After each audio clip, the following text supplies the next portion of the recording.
Hello, screeners. It's me, the one AJ Anthony Jordan. 'Cause we're homeward bound from the Arctic ground with a good ship taut and free. And we won't give a damn when we drink our rum with the girls of old Maui. Let's get smashed. It's me too, Nico Luro. I like how you have two bottles. The reason I couldn't do that, all I'm going to do is signify the shot glass. Thank you, work. Oh, I've got a new one. My one's glass now. I just haven't seen you to be able to give You me need to level me up, brother. I'm going to. Now, I'm not gonna go into labels because hey, there's no endorsement, so why should I promote you? Bottle one. What's your poison tonight, AJ? So we've got some spice rum. We've got some original liquor with whiskey flavoring. We've got this one that is some kind of peach. This one I can advertise as some kind of peach level. I don't even know what it is. I can't read it for the life of It looks God. Russian. It's Eastern European for sure. This I was given as a Christmas gift. It's a honey brandy. And I nice. also have the bottle that I was going to leave, and I thought I really want to get rid of it because this is from last year's drunk Rushmore, and you can see how much has been touched. Exactly. Oh, that's foul. That's poison.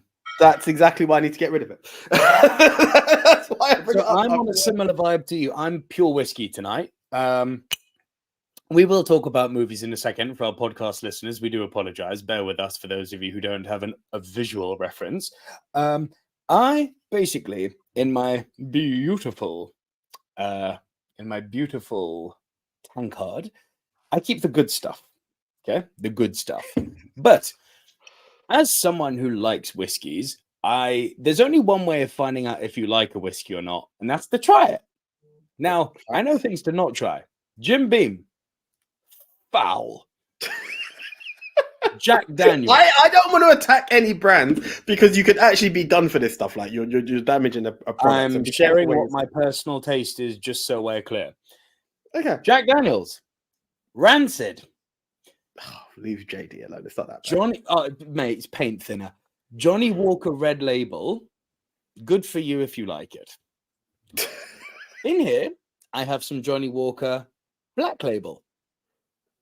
For the price, very, very good whiskey. I'm more partial to a Scotch, you know, like a Nocando, which I told you about before that I really like. I do have some bottles of Talisker and Balvenie, but I do think that might be overdoing it a bit on a drunk show because I won't appreciate because those are really good whiskeys. However, one whiskey I tried to sample recently, I won't put the name up, but I got through it. But I have to say, it's one of those things, you drink this for a while and you try to convince yourself it's all right. And then I tried Black Label again and I was like, this is not all right. This is like just not very good. But it's perfect time to get it down. It does the job. I have to say, now I'm not going to make it any illusion that I work for a public house. I'm not going to name the conglomerate or the exact thing. If you make enough hints if you join the dots of where I've mentioned before, you'll know exactly where I work. However, in my whole time of being there, like if anyone says a whiskey, one brand is normally the easy go-to because it's just that and it's at a certain level. If someone requests there's something else, you will do it, mainly some of the stuff that Nico has just brought up. However, the one that he said is absolutely painful. I have only heard one person request it once on that boat. And you talk about paint thinner. I don't even think I would want to put that on my walls or I would want to put it in an airline to make the plane fly. I think it's one of the most vile drinks I've had. It was absolutely cheap at Tesco's and that's why I brought it. And that's when I realized that there are different tastes to alcohol. I would only go as far as to say it should be called infamous as opposed to famous, and I'm not going any further because I'm not. Yeah, that stuff is disgusting. So, on a drunk Rushmore, it means it's someone's birthday. In this case, moi. Yes, just a few hours away. Few hours away is my birthday. And we like to get drunk on the movie Mount Rushmore when it's our birthdays because we're old men with a good ship taut and free. We apparently like sea shanties. But how does a drunk Rushmore work? Well, we'll go and tell the Movie Mount Rushmore works in a moment. But the way a drunk Rushmore works is if one of us names a movie that the other has not seen, oh, well, we take a shot. And for those of you watching us live, you can also get us to take a shot. But there's a but here. Because the first time we did a drunk Rushmore 2 years ago, you all tried to kill us. And forget that we actually have jobs the next day. It's not like we're able to book the next day off or a week off. Like, there are levels to it. Yeah. Yes. So, for the sake of my liver, the fact that I have a pregnant wife downstairs and a 2-year-old, which doesn't work well with a hangover, trust me, for the sake of both mental and liver and work preservation, we're going to kind of do a fastest finger on the buzzer first type thing here. So let's say we've got a few people watching us now. I don't know. Let's say I see Gavin's in the house. Hello, the Gavin. I love that. Thank you for calling yourself that. Good evening, gents. Oh, of course I'm with Nico Holics. Very good. I just thought I'm with AJ. I'm like, straight away, he's taking your side. Let's say RJ Skarenki is also here. Marcus Van Grover's here. Hello, everyone. So let's say all three of them pick a movie, right? But let's say RJ Skarenki and Marcus Van Grover both pick a movie we've seen. Well, we won't drink. But let's say Gavin picks one that neither of us have seen. Well, we must drink, right? But now let's say both Marcus and Gavin pick a movie that we haven't seen. Whichever comment comes up first, gents, is whoever's fastest on the buzzer. You are allowed one movie to get us drunk per bracket. So my bottom three is a bracket. AJ's bottom three is a bracket. Next two is a bracket. Next two is a bracket. You can really mess with us when it gets to that top five, guys. So hold your good ones until the end. Guys, all I'm going to say, and look, I mean, you may be with AJ, but you may also want to see how bad it goes for AJ. I'm just going to be very, very real and honest here. There's a strong chance he's going to kick my rear anyway, because I've not done the usual deep dive of trying to find every. It's amazing how many French films I know. It's amazing how little films in Paris I know. I was like, damn. But anyway, that's a different story. However, more than anything, I'm just being very real. It's 10:10. I have work at 8 a.m. I live an hour and 15 away. I need to be able to sleep and wake up. I'm just begging you, be kind. I will drink. You've seen the bottles. There's enough there. But please, just for the sake of me being employed and for the fact that I need to pay internet to come on next week, please don't get me sacked. That's all I'm saying. I love Gavin so much. Look at this. The quote I remember from your first drunk Rushmore was Nico saying, my hand in it. Oh, God. Interesting memories. Jesus. And Billy Mount's also in the house. Bonjour, Nico and AJ. Hello, Billy. Bonjour, Thanks for joining us, brother. I remember there was one part where Chris Trentgrove, I think, was saying something because I was like, I need to crack a window. It's getting real hot in here. And he's like, that's the alcohol, brother. I was like, fuck. For God's sake. we pushed it. And by the way, YouTube, I did not swear. I cut myself in time. But I was like, ooh, this is bad. This is bad. Yeah. Anyway, that's the rules of a drunk Rushmore, but let's just give the rules of a Rushmore because this may be someone's first time. So, Nico, would you like to tell everyone what the Movie Mount Rushmore is all about? Yeah. So, for those of you joining us for the first time, thank you so much for joining us. Bottoms up and all that.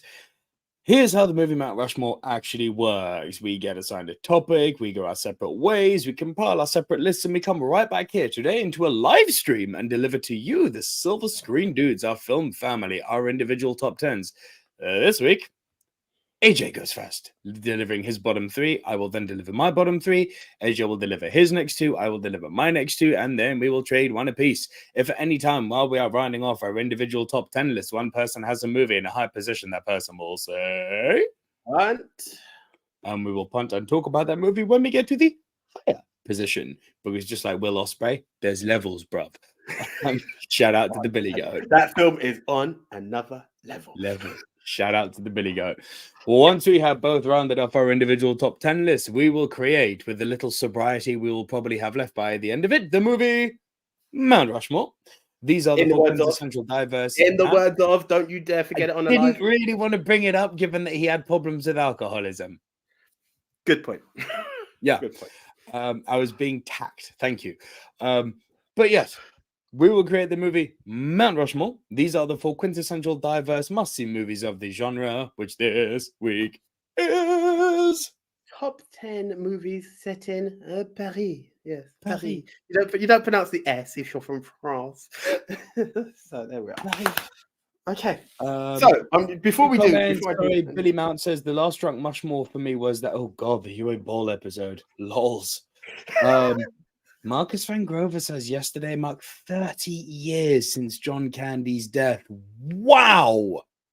Is it really? Still remember. There's not a lot of stuff I could. Robin Williams, I remember. And John Candy, I always remember where I was. I remember being in the back of my dad's car on the way to work. Well, work/school. My dad worked at the school we went to. And I always remember that news coming up and just feeling it was the first time a celebrity death kind of shook me. I was like, what? How? Huh? No, it just felt very odd, very off. So RIP to the big man. And Billy Matt asks, just before we start, Nico and AJ, have you heard about the Wonka experience disaster in Glasgow? No, I have not. No, I can't say I have. I was going to make news a joke, but I don't want to. AJ, shall we? Before I do go, I just want to say, it is your birthday. Maybe for Drunk Rushmores, the person who's celebrating their birthday gets to pick if they do want to go first or second. So I'll give you the choice, bro. Do you want to be first or should I still go first? You go first, but I think what we should do is we should both start with a shot. Okay, so this foreign stuff is like my initiation drink at work. When I got this bottle, I got it from work, and I always give it to the new starter before I ever take them for any other drink. This is the shot that they have. So you know what? Bottoms up, my friend. Mi familia. At this way, because it's in Paris. So,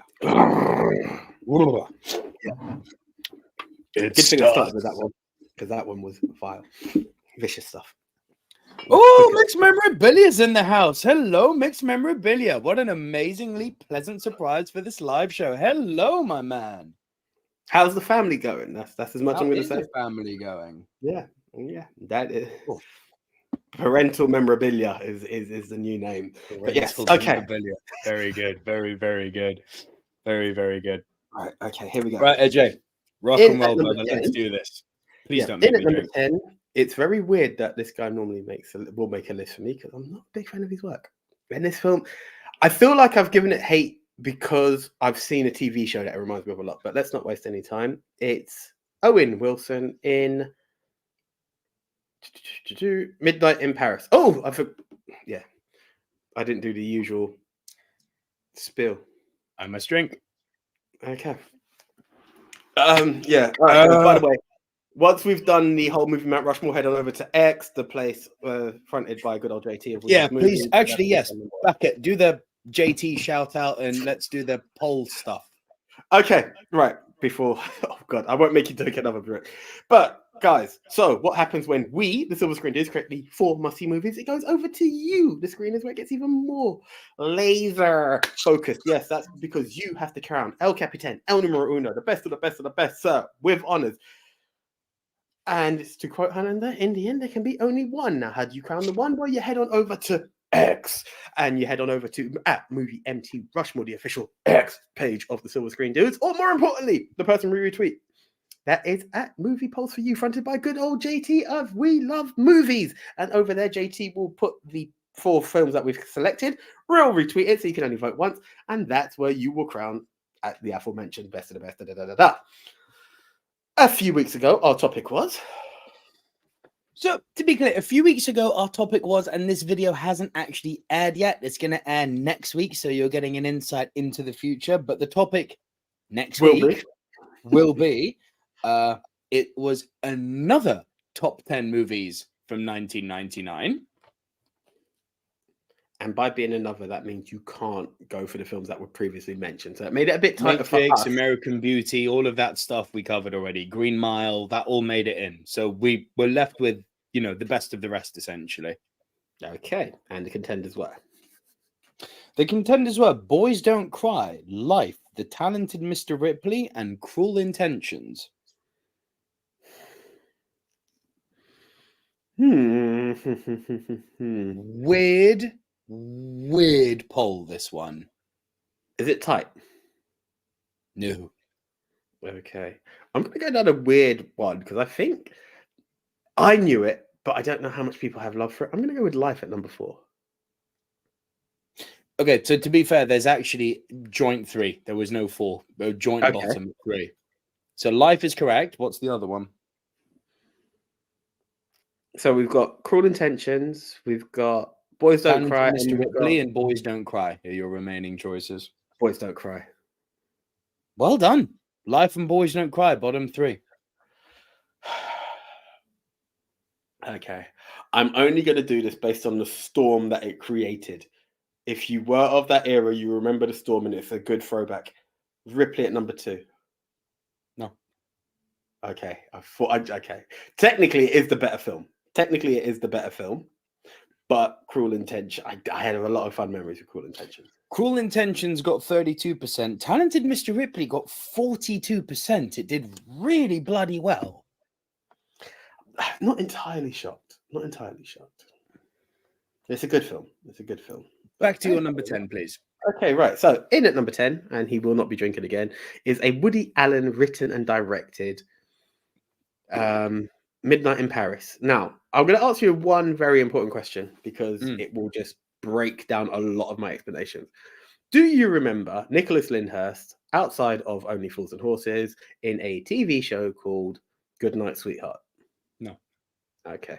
So I'm going to have to go down the explanation route. Essentially, Goodnight Sweetheart was a TV show where he lives in our current time, well, back then, 94 or whatever but in the back of his shop, once he walked through that door, he would time travel back to World War II. That was his thing. And this film is very similar. Now, as much as it's a romantic comedy, I didn't really laugh. I don't really laugh a lot with Woody Allen films. I'm not a big fan, but I think this one, I was very much hating on it because I was like, it's a bad Goodnight Sweetheart. However, it had the beat to it, but I think had I taken that away and you watch it for the first time, it can be quite an interesting film. So you've got Owen Wilson as this guy who's engaged to his fiance, naturally, and he's gone to meet her family down in France, and he's got this really big passion for the arts. And from what I remember, he walks down this road and he finds himself he's time traveled back into that it wasn't a Renaissance era, but this era of France where he can really live and appreciate the art and this, talk to the people that were a great influence to him. And it was like he time traveled, but no one believed him that it's happened. And because of that, he gets more and more distant from his girlfriend and just keeps traveling back in time to relive that era of time, in Paris and France, that very artistic era, and connect with people. Again, had I not seen Goodnight Sweetheart, I may have appreciated this a lot more because it hits the right beats, but because of the love I had for it, I was like, it's a cheap ripoff and it's not funny. If you just watch it as I don't want to say drama, but as a standard film of just a time travel movie, if you would, it's not a bad watch. It's not a bad watch. Okay. Mixed Memorabilia says, AJ, I have Midnight in Paris in my DVD collection, but not yet watched it. Obviously, I bought it for a good reason. Billy Mount says, I hate Woody Allen for what he did in his movies. Billy, I can't bring up your next comment because of the swear word and YouTube will demonetize us.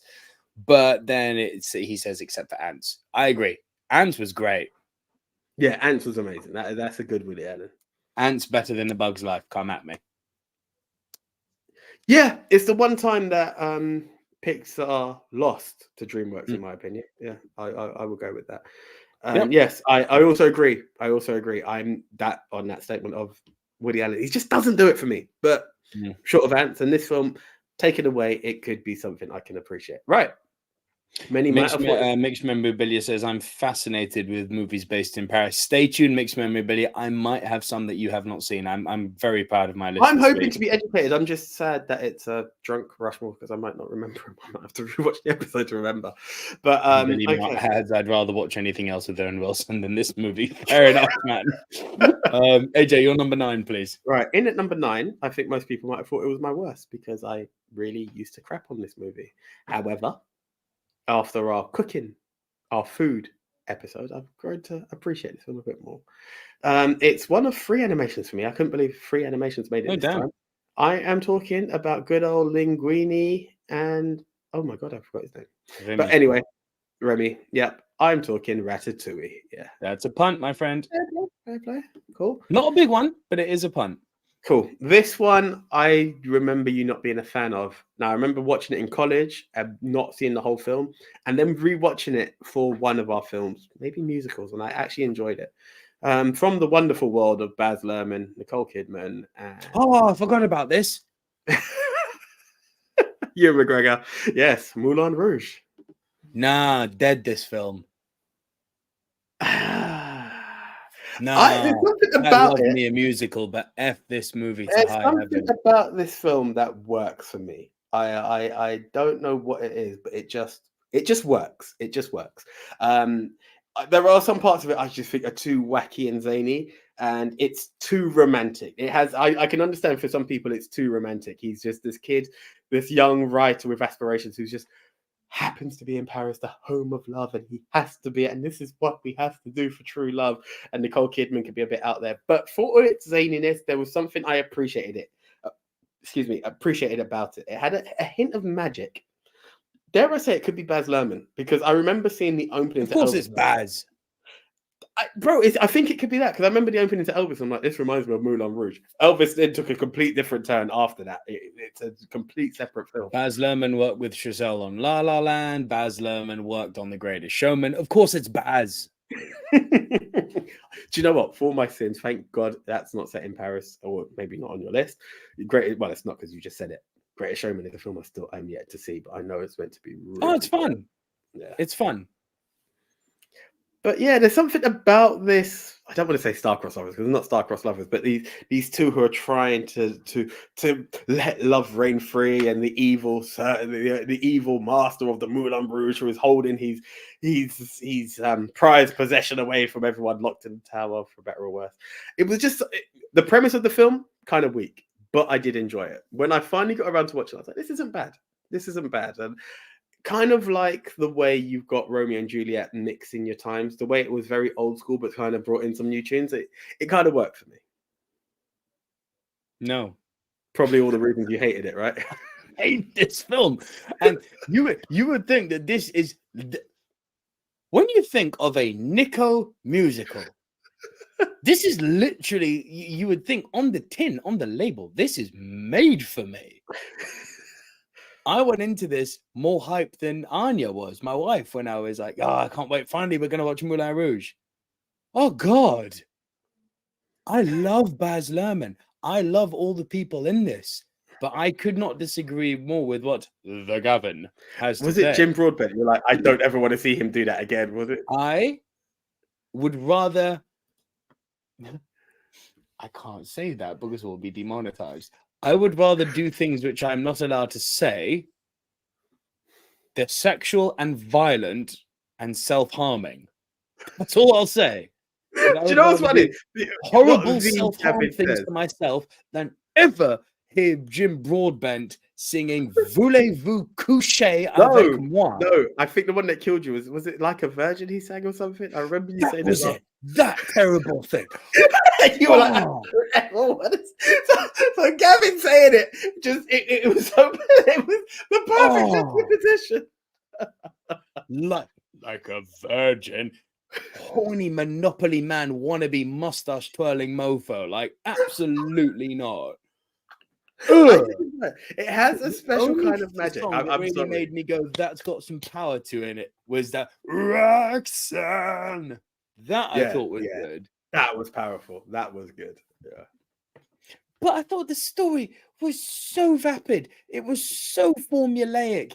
It was the set designs are so grand. No, they're not. They're just big things that have been built on a cheap set. It looks fake as flub. Like, it was too surrealist for me. Interesting. Ugh. Anything can happen. But hey, at least the Gavin's with AJ on this one. By the way, that's on the back of this t-shirt. It does say Billy Mount wants to know, speaking of Baz Luhrmann, what did you both think of Faraway Downs? Haven't seen. You bastard. Hold on. Is it set in Paris? The rules are set in Paris. You saved me. Billy Mount, is Faraway Downs set in Paris? And it's not at the tier just yet, so maybe we'll see. But I've not seen it either. Marcus Van Grove has got jokes. You know, would it have been better if it had Daniel Craig? No. Do you know what? Because he would have demanded a 3-picture movie deal and creative control over how that song was produced. So actually, do you know what? Well done, Marcus. I'd sooner watch Jim Broadbent sing like a virgin than ever watch Daniel Craig again. Well done. I respect you for finding. He probably would have insisted that the Eiffel Tower fall just because, you know, it needs to be memorable. But that's a different conversation for a different time. Anyway, we digress. So that was your 8, yeah? Yes, 10, 9, 8. Yeah, over to you, sir. Right. Oh. That's a tier. That is a tier, isn't it? That is a tier. Oh, drinky time.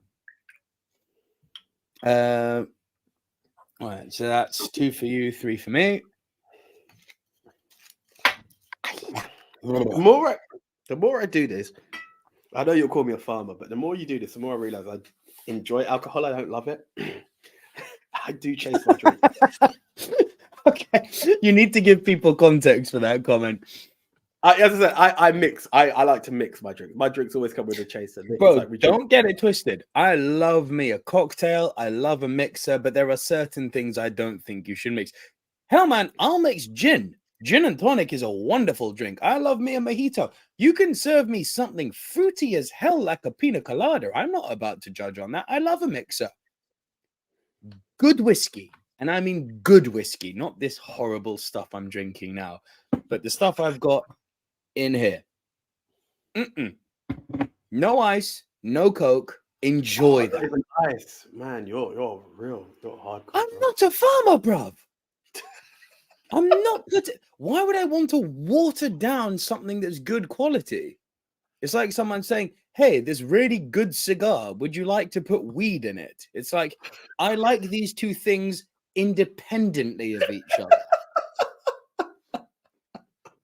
The devil's lettuce, love to partake. But a proper Havana Cuban cigar, I'm not about to go and put weed in that. Let's not overindulge on that word before we get to monetizing that either. But I get what you're talking about weeds in my garden. Shut up, YouTube. Also, wouldn't do that. So careful, before you get the police is coming down. You have what in your gardens? Mixed memorabilia knows. Yes, whiskey should be straight neat. Thank you, amigo. I appreciate you. Good whiskey, though. Bad whiskey, I just don't think you should drink. Listen, frankly, I just realized that instead of doing anything else, I should have taken the infamous one because the sooner that bottle is done, the happier I am. But anyway, we digress. You should have started with the infamous one. I completely agree. Number 10, look, it's on there by default, not because it's a bad movie, but I kind of wanted to put more movies that I haven't spoken about before, but time got ahead of me and I ran out of time to watch anything new. But it's a really good film. You don't need to worry about drinking, AJ, because in at number 10 is Les Miserables with Hugh Jackman, Russell Crowe, and Hathaway. Oh, it's a punt. We have the punt. We have le punt, mon ami. Oh. Yeah, pour yourself a drink, mate. You might not have seen this one. Sorry, bro. And the infamous one is in my hand.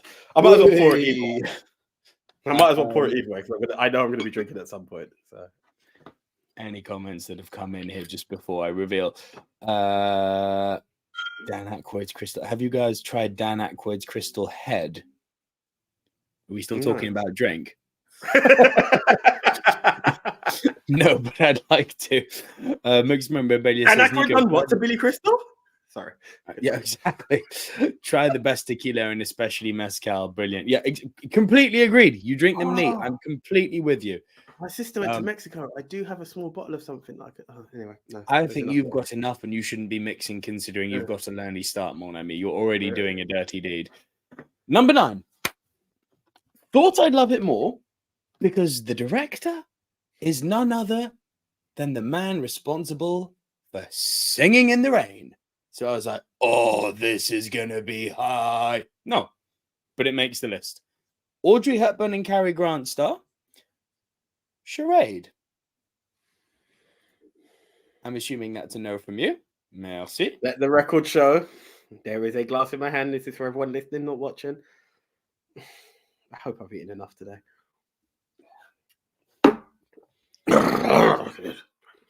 It's foul. Ugh. As they say up north, eating's cheating. No, I ate before. I'm not eating now. No. So what was it? Yeah, look, Charade is really quite fantastic. So it's one of those lesser seen Hepburn and Cary Grant films because obviously with Cary Grant, everyone pulls for North by Northwest, the Philadelphia Story, and with Audrey Hepburn, Breakfast at Tiffany's, Roman Holiday, My Fair Lady. This is, do you know what? For a movie that came out back in the 60s, to surprise me as much as it did, it's very much a kind of like a whodunit in the sense, but it's like a weird whodunit mixed with a mistaken identity. Think there's another film set in France. Think very, very strong inspiration for something like Catch Me If You Can, but without the chasing. Similar vibe to that. So Audrey Hepburn's her character, her husband in the opening shot of the movie. Opening shot gets thrown from a train. He's murdered. Somewhere on his belongings, she's called in to identify him. Somewhere on his belongings is $250,000 in cash. Problem is, his belongings are in a case this size. I just do not. And in this case, there is a letter, the contents of which hold no apparent value, a toothbrush, a hairbrush, basic travel stuff, and a passport. And they're trying to figure out for this whole movie, where is the money? And you very soon realize that, well, the husband's been killed for this money, which means there's some bad people after him. This same group of bad people, all independent bad people, start chasing Audrey, who's not aware what the hell she's involved with. Then next thing you know, Cary Grant's involved. And the sleight of hand this movie plays with you by who's good, who's bad, who can be trusted, who can't be trusted. And it's a twist after another twist, after a doubly deuce, after a, it was a work, but it was a work. It was a work, but it was a pivot. It was a swerve into a work. It was like, I'm watching like the best booked wrestling I have ever seen here. So many times I got worked in this movie, I can't tell you. And the ultimate work that happens at the end, I'm like, I just did not, it didn't even enter my mind. And I don't think I was having a Veers moment.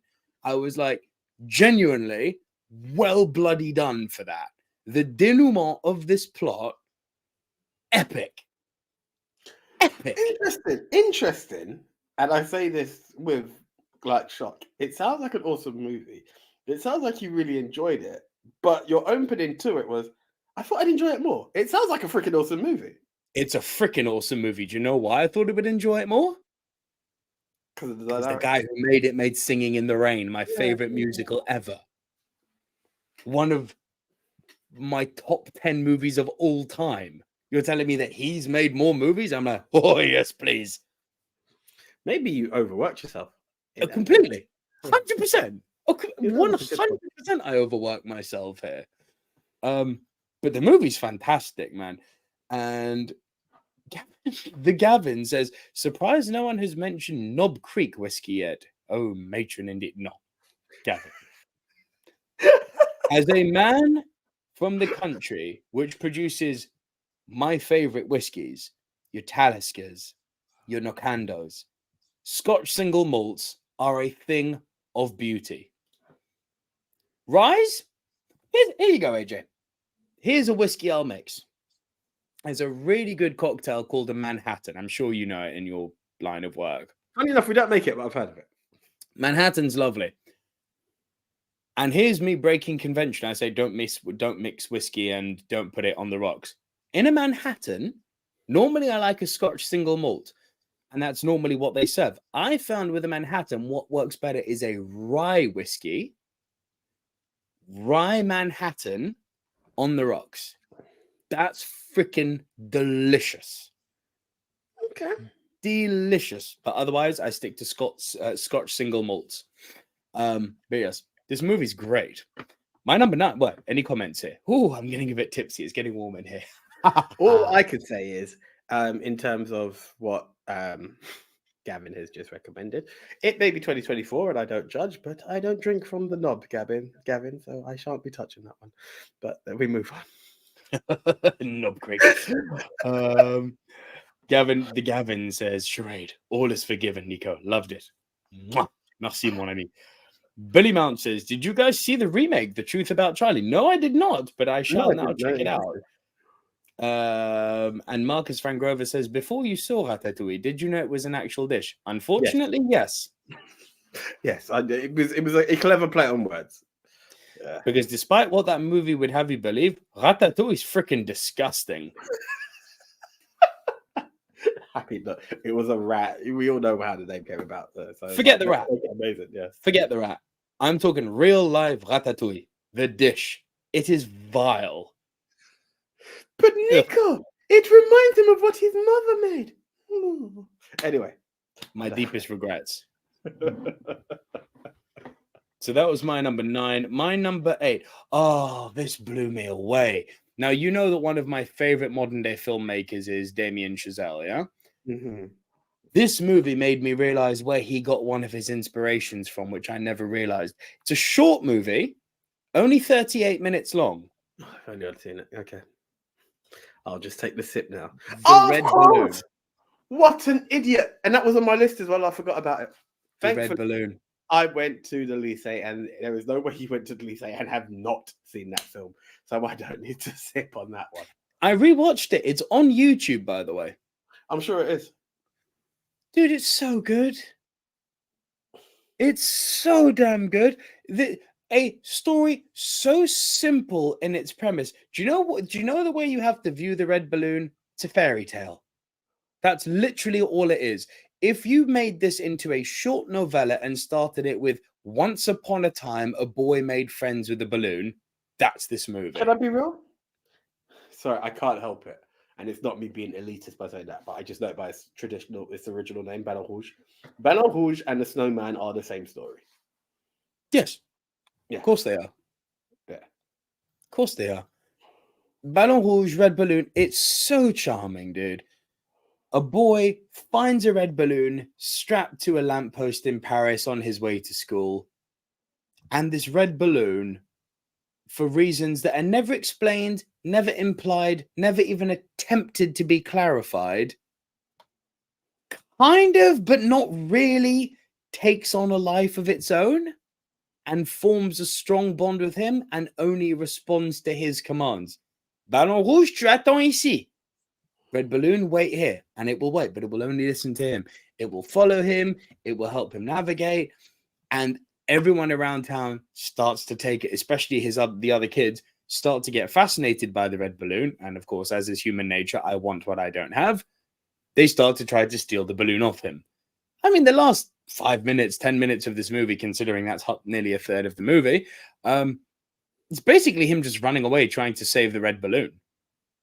But there's something so childlike and magnificently pure about this movie that it just evokes such a sense of childlike wonder. It brings you back to when you were a kid, and how tragic was it? You'd go to somewhere like London Zoo, get one of those helium balloons, and then you let it go, and it's like, in the end, Arnold Schwarzenegger was, "Ah, the balloon, come on."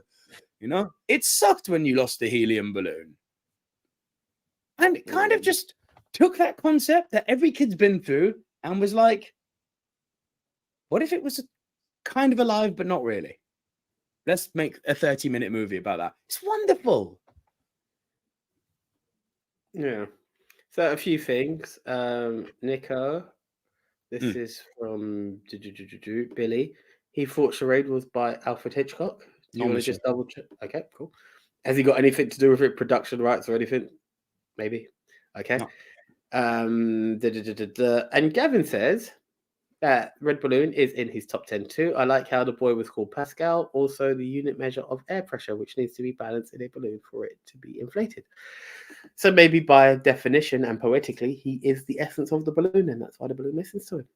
I love this show. I really do. When we come up with factoids like that. Edutainment, baby. Edutainment. Mm. There we are. Oh, well played, Mixed Memorabilia. The opening scene in Ronin with De Niro in Paris is still amazing. Go back and watch it. It's incredible. It really is. Well played. Ronin was in Paris. Meld. Do we get demonetized for swearing in French? Oh, we're a UK channel. Maybe we will, maybe we won't. So that was my bottom three, which means it's time for another drink. Two shots of the famous one. Oh, God. Bottoms up.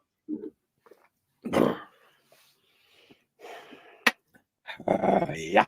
Apologies for the sound effects, people, but it literally burns the chest going. Oh, this is not good whiskey. I want to finish this and move on to the good stuff. This sucks. I'm not going to lie. I do have, and this is not a joke, I have 11 bottles of champagne in my flat.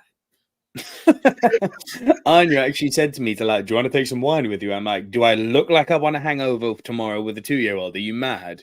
It's like part of me wanted, like, no, I couldn't buy anything else. And I knew I had all these bottles. Fun fact, if you see me out and we go out for a drink, I will drink. I don't drink in my house. I don't.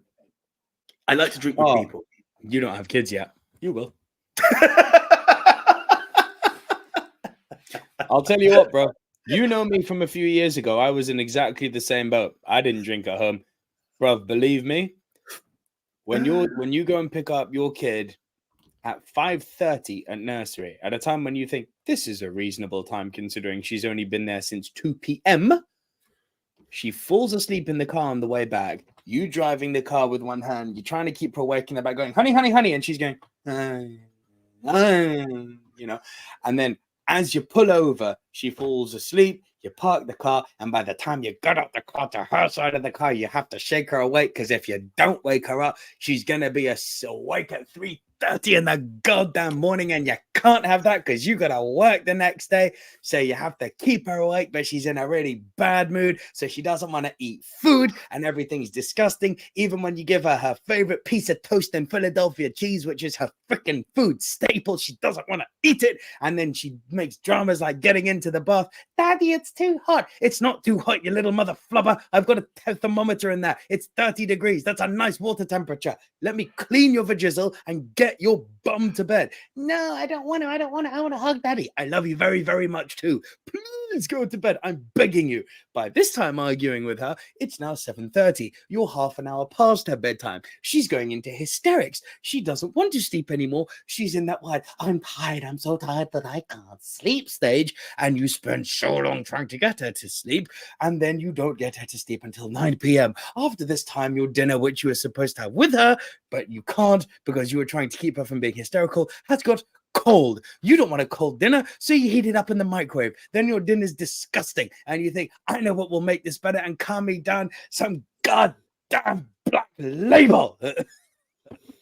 Well played, and Mixed Memorabilia, I'm sure you agree. However, check your DMs, bro, because I'm not going to share that in public.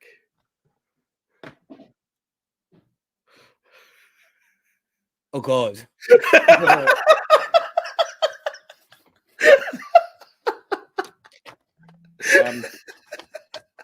Yeah, I have my reasons to be able to drink. I just don't. But anyway, we digress. Yes. Okay. I may upload that rant as a short. Don't you? Oh yeah, that you could do. I thought you meant screenshot my bit, don't you? Now, but yes. Okay. Right. Okay. My number 7, is that where we're at? Yes. Yes. You've got your bottom three. Okay. This is So I have a feeling this may be. Oh, let me just check the comment first. So I want to know. This should be the context of the Movie Mount Rushmore. Right. Okay. Here we go. Right. In at number 7, I am sure this is one for you to get your finger on the punt button because I know the love you have for it. The second of 3 animations for me from the world of Disney animation. So we've done Pixar. We're now doing Disney. We are talking Quasimodo, the Hunchback of Notre Dame. Whoa! You forgot it. Oh my dizzies! No! Oh, I would have put this in ahead of Les Miserables any day of the week. Bro, I thought this was top tier. I thought it was bottom 4 for you. I mean, depending on what you've got. Should be. Push down. Yeah. I hate you, Google. I hate you so much sometimes, I can't tell you. Yeah, I don't think it came up on the Google search, actually. It didn't.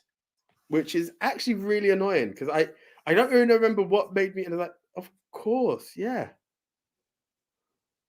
I adore this film. I absolutely Do you know what? adore this film. Go. No. I talk about it enough. You don't bring it up often. I want to hear your take. No, listen. One of the things that we said, and you're gonna have to just remind me because I'm still slightly out there. Who is the clergyman who looks after him? Frodo.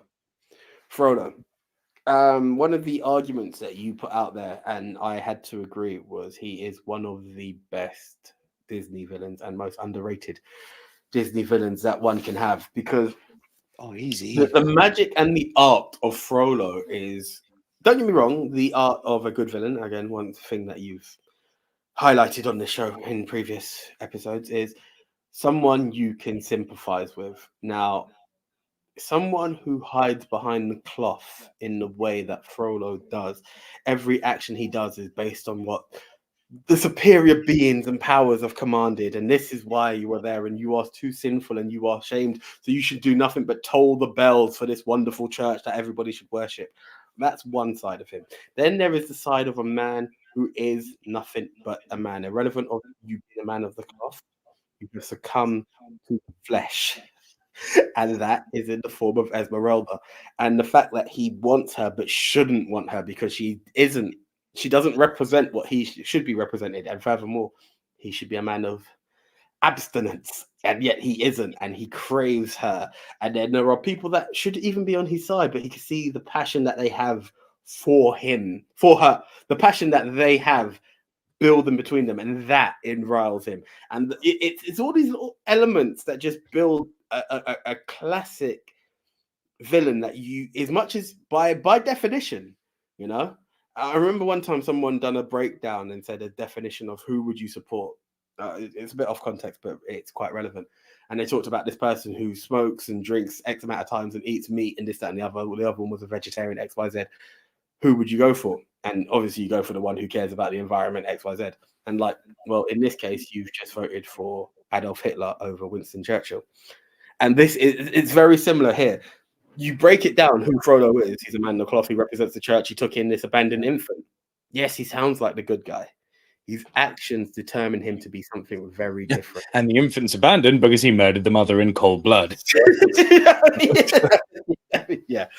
But, you know, this is the whole breakdown of this. And that's the whole thing. It's weird that you could take a subject like The Hunchback of Notre Dame and it's like, on the surface, it's the film of a man who doesn't fit the norm. You know, you go to the carnival that they have. He wins by, well, everyone tries to be as disgusting as possible. That is his natural form. And that hurts him. That breaks it down. And this is where you get Frollo saying, you should have listened to me. You should have stayed in. I have this for your best interest. But then you go deeper, you know. A bit like my rant, if you've checked previous episodes about the whole shallow hell thing and why it's there. It's like, I still don't get that. I don't have time for it today, but I've done the film. On a surface level, you can see one thing, but it is naturally, don't judge a book by its cover, because the cover will show you something, but in depth, there is a whole lot more. And that's why Quasimodo is one of the great heroes who, for better or worse, is the man who is. Quasimodo shows you what sacrifice means, to do the greater good despite what it may do to your personal happiness. But you know what real happiness is, and you might hope for yours to be somewhere else. You know, it's the friendships he has with the gargoyles. It's showing you what true evil is. There's a lot in this film. It's a lot deeper than one would think, and it's one of the most underrated Disney films of that era. It's just very unfortunate to have followed The Lion King and Beauty and the Beast and Aladdin. That is. If Hunchback of Notre Dame came before these films, it probably would have got a lot more love. Well, yeah, both this and Hercules suffered tremendously as a result of coming after those but movies. before Hercules, I think even Pocahontas. I don't know how. Pocahontas is great. I won't hear otherwise. Pocahontas and Mulan are two films I am yet to watch, and I just feel like they came at the wrong time for me. Mulan's fine. Pocahontas is amazing. But do you know, it's once you had those powerhouses. I don't want to do a wrestling analogy. It's kind of like the Randy Orton versus Triple H match. Very great match. You just followed Shawn Michaels and The Undertaker. It just, no one cares. And that's what Hunchback of Notre Dame is. You're good. You just followed the wrong films. Yeah. Dude, top to bottom, the one thing you haven't touched on is how good the songs are in this film. Jesus Christ. Out There, that song he does when he's about to go down to the streets. Even when the bishop is confronting, follow, see, for the innocent blood you have spilled on the steps of Notre Dame. Like, it really hits hard. Do you know the song that gets to me is the song Hellfire that Frollo sings? It's like, yeah, that's the one. Hellfire. That is a big song. The rest of them, I'm not gonna lie, I need to watch Hunchback more for it to stick with me. But Hellfire, that one where he talks about his obsession, is powerful. It's so great, isn't it? Is leading me to sin. It's so good. You know what? The more I think of it, the more I feel Hunchback of Notre Dame needs to be appreciated at an older level. Of course it does. That's the problem with it. You can't watch it in the vein of all the others, which can be accepted at any age. But it's a dark freaking movie. Big time. It's like just to answer your question, Billy. He did not write that novel or play for kids. It is a dark, bloody film. Yeah. Just to answer Billy's question, we are talking the animated, not the live action. Oh, the remake is trash of the highest degree. The animated, I think, is good and also fine. Pocahontas, I think, is great. Absolutely great. Sorry, I've just seen this thing. Gavin, I've not watched the new Gladiators, but within 2 minutes of looking, I'm pretty sure I know who he is because me and UK Wrestling have gotten very well. And for those on pod, Gavin has asked, that reminds me, now that AJ has mentioned wrestling, are you guys aware of the wrestler dude from London that's been on Gladiators recently? I need to watch this new Gladiators season, you know. Do you know one of the things, and I don't want to say I'm an anarchist or someone who likes to see other people go through pain. Maybe I am. I'm a wrestling fan. However, ever since I watched your main event, I don't even know if I'm going to enjoy it, but we won't get into that. Different topic, different show. But it's great. The glass. Anyway, my thing is rough. The glass. Even I went. I saw his back. I was like, that is disgusting. You should have listened to Phil. Don't listen to Jungle Boy. Anyway. I literally was thinking Crimea River now. Right. For the film fans and Gladiator fans, ever since they got rid of the crash mats and changed it for water, I couldn't watch the middle Gladiators. I won't call it the new one because there's a new one. I'm very much a fan of the old one with Jet and Wolf and Shadow and Lightning and Shadow and Saber and Cobra and I don't think it will be the same without our good old referee. Gladiators ready, contenders ready, Gladiators 3, 2, 1. Yeah, awesome time. It's so camp though. Of course it is. It's so camp. Like the but guys you know going, even more camp? American Gladiators. That was no, thank you. That was the fromage.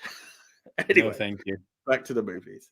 They'd probably take the fashion auga and make it even more racist. Yeah, there we go. Let's get an African black guy to go awooga.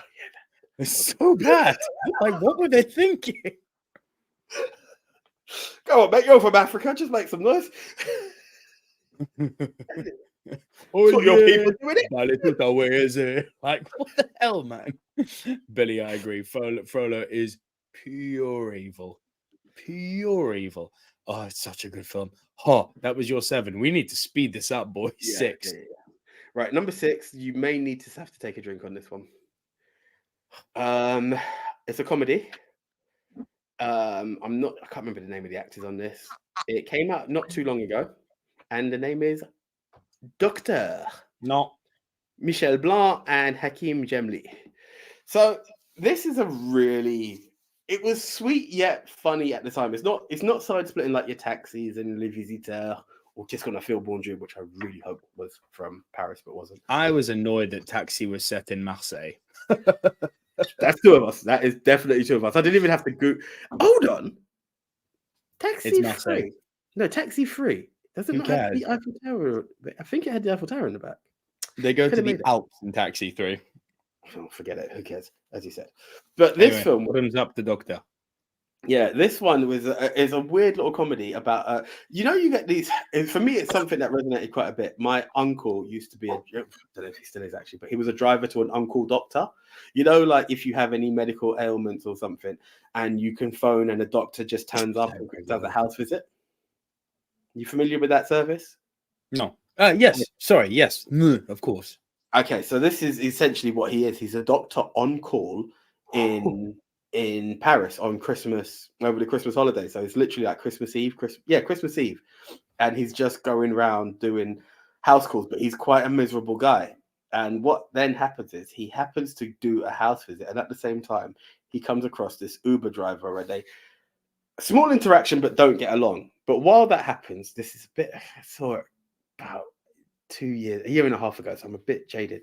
But the doctor ends up hurting his back, so he can't travel as much as he does. So he's now got this Uber Eats guy or Deliveroo guy, for better or worse times, going around doing the house calls for him. So it's quite funny how he's got the guy with an earpod, and the guy's trying to be a doctor without being a doctor. And it's just this weird relationship that the 2 of them have, because they are juxtaposed characters. One guy who's really simple and just wants to get on with his job and do his deliveries, but now is helping out this doctor that he's ended up, for some reason, I can't remember what he'd done, but he is the reason behind the doctor getting his back hurt. And it's just these journeys of all these different weird house visits and how they make it work together. But it doesn't work in certain situations. So while he's feeding the information, he should be asking questions, but he's actually saying it out. He's getting advice from the doctor, but he's saying it out loud to the patient, and it's all these mishaps. So, what did you just say to me? It's like, yeah, no, I am your doctor, and all of this. But it really worked, and there's a nice sweet message behind what has caused the doctor to be a bit of a miserable git in life anyway. It's not, as I said, it's not your side splitting comedy, but it's a nice movie worth checking out.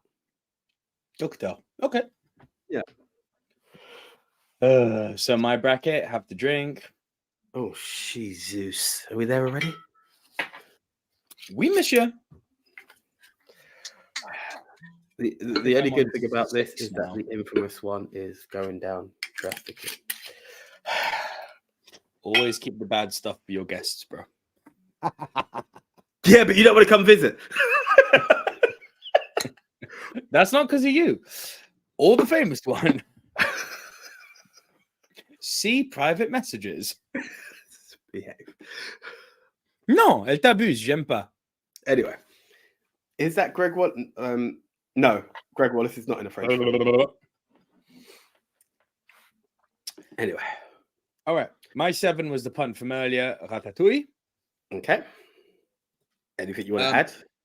So what I'd like to add, what I think is so wonderful about this, we're talking about movies set in Paris.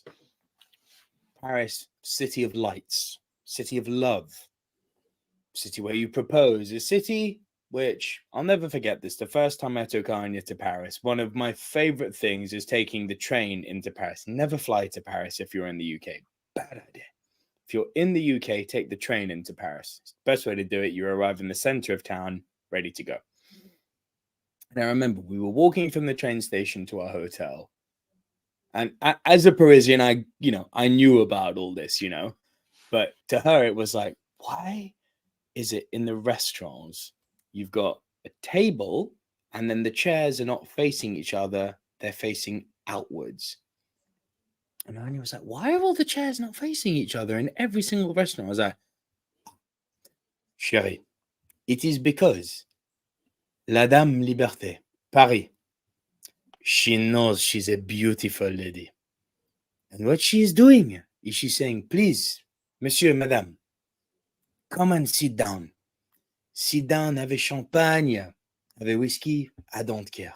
Sit down, come and people watch, come and breathe in the city. Eat some food, have some drink, go make love. It's so French what they do in Paris with the restaurants, and that's something I love. And that's something that it's one of those very, very subliminal cultural things that you just, if you pay attention and notice it, you wouldn't know why it's there. And to most people, you wouldn't even notice it. You just kind of accept it as, oh, it's part of the DNA of Paris. The chairs are all facing out. Ratatouille put that detail in, which I always really, really liked. So the movie was very much with a tiny detail honoring the fact that, hey, the chairs are facing out. The movie was self-aware enough to know that Paris is a city that is self-awarely beautiful and is coming and asking you to say, sit down and people watch. And what's one of the other intrinsic things with France? Food. For all of the people saying that I love Italian and I love Japanese food, so do I. I love Mexican and I love an Argentine steak and a Malbec. So do I. Dude, where does fine dining come from? France. And the epicenter of that is Paris. We gave the world fine dining.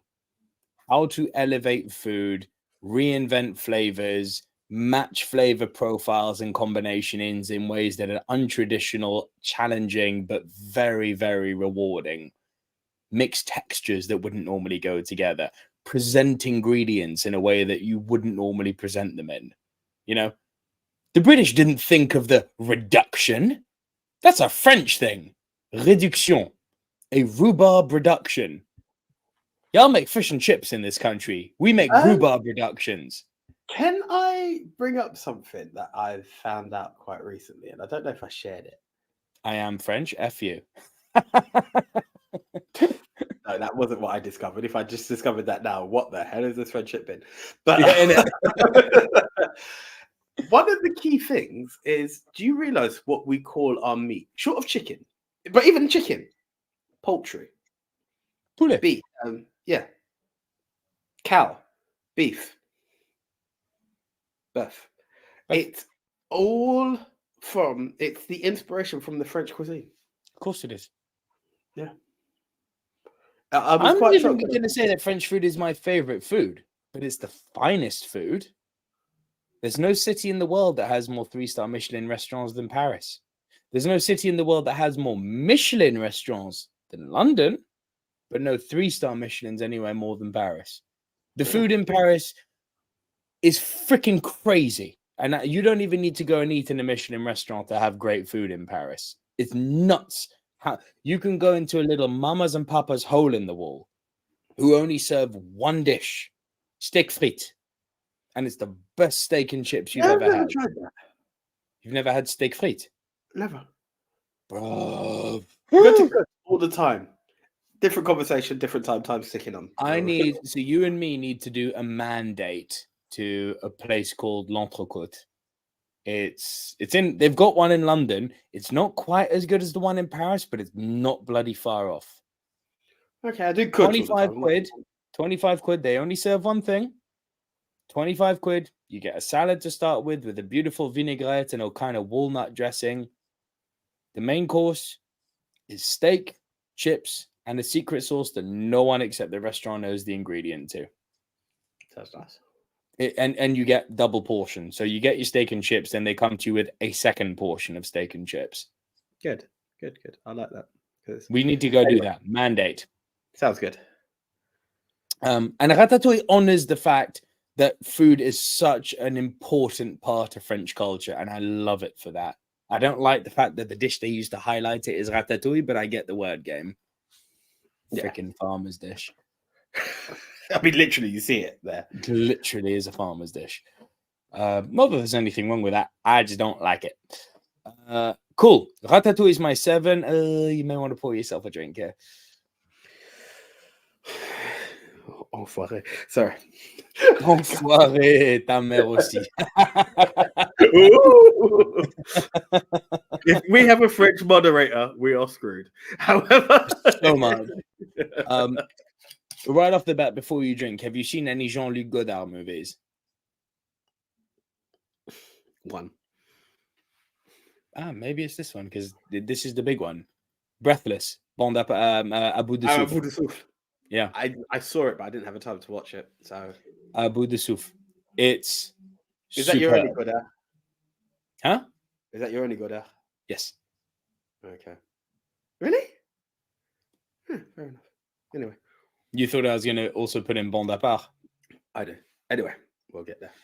Well, I wanted to limit it. I've got some really interesting stuff coming up here. But Breathless is quite wonderful. What I love about Breathless is that another director I'm going to bring up later, but the kind of two synonymous 60s French directors were Jean-Luc Godard and François Truffaut. Yeah? Talk about Truffaut a bit later. Godard, I personally prefer his work.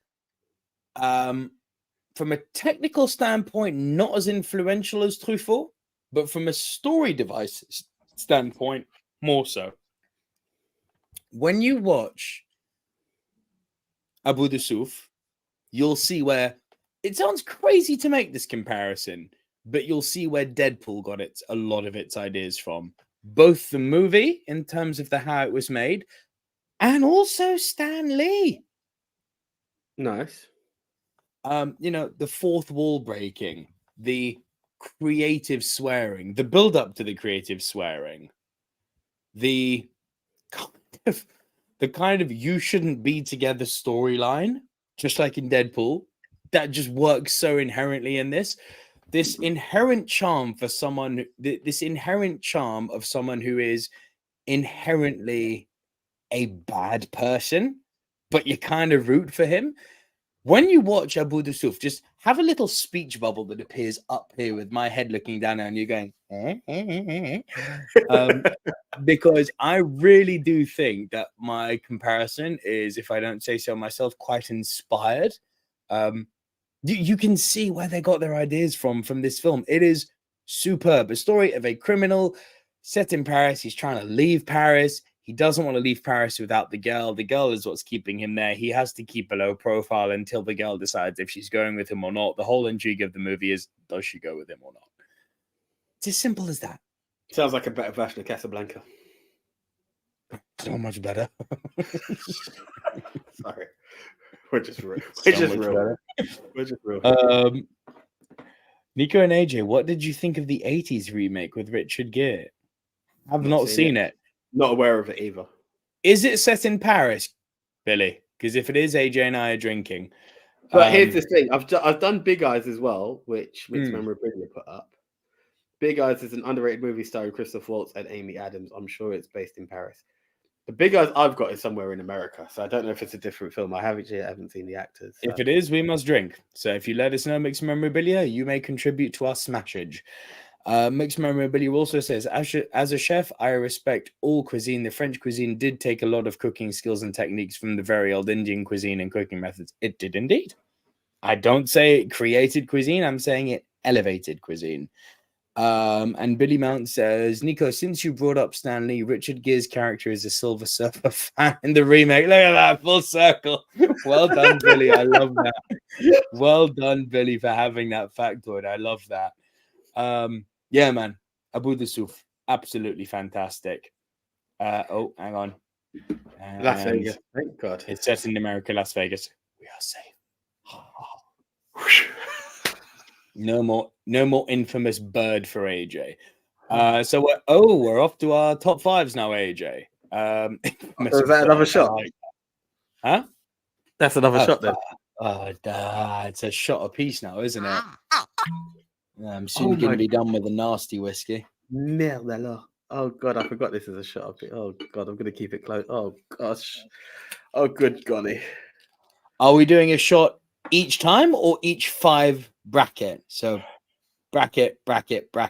Surely 10 shots is we're going to give ourselves poisoning. 5. Yeah, no, I was gonna say, you know, you got drink aware and gamble aware. Let's be responsible YouTubers, podcasters. Yeah. 5. Yeah. You're getting 5 out of us. If you can pick up movies, we'll do more, but you're not getting more than 5 mandatory ones out of us. Sorry, before we go any further, Mixed Memory Brilliant, I really appreciate this. Thank you. Like you have no idea. Before they say it's the alcohol and I take the shot, you guys have no idea. I mean, one, we appreciate you guys coming back for a live or commenting after or what have you. But you have no idea. And if you do have anything online, please do share it with us because we'd like to return the favor of all the love and support you guys give. But you have no idea what it means when you put out a show and you actually get feedback that people say, keep doing what you're doing. It's very hard to keep putting out content.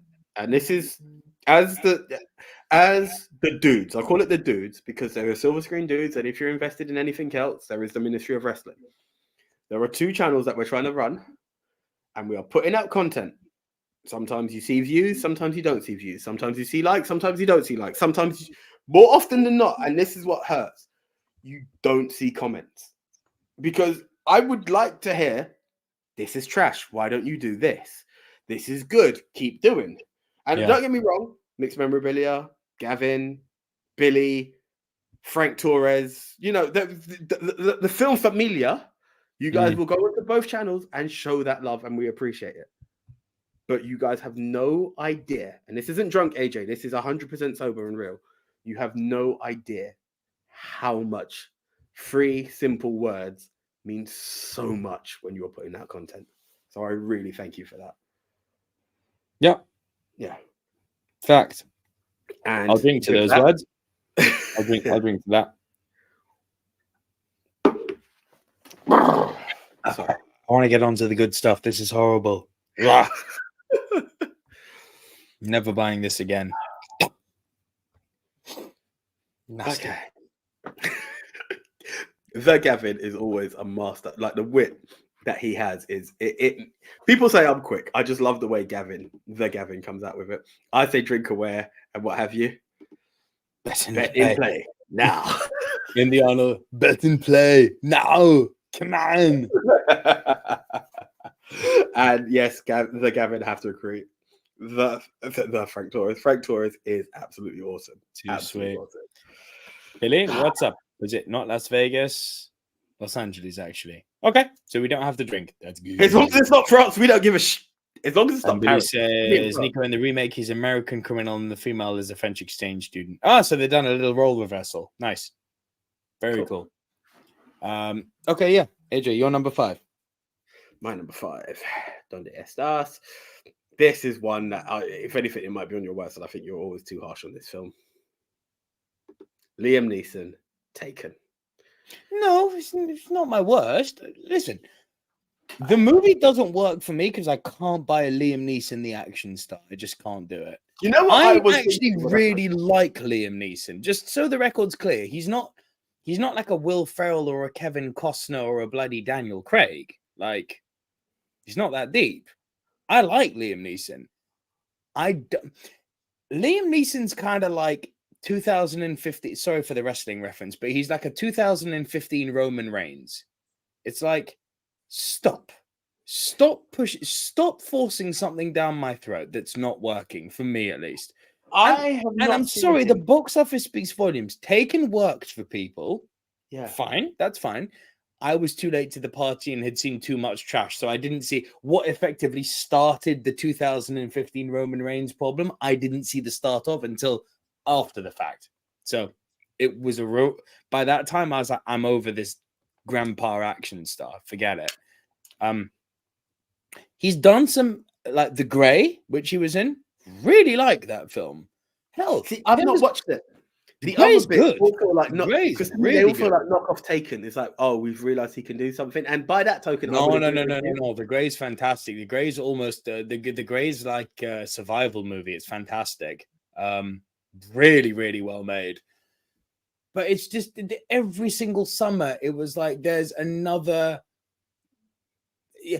And did you notice that all of his like action movies have got these really generic action names like The Client, The Fulfill, The Grey, Tombstone, The Black, The Passenger? It's like, stop.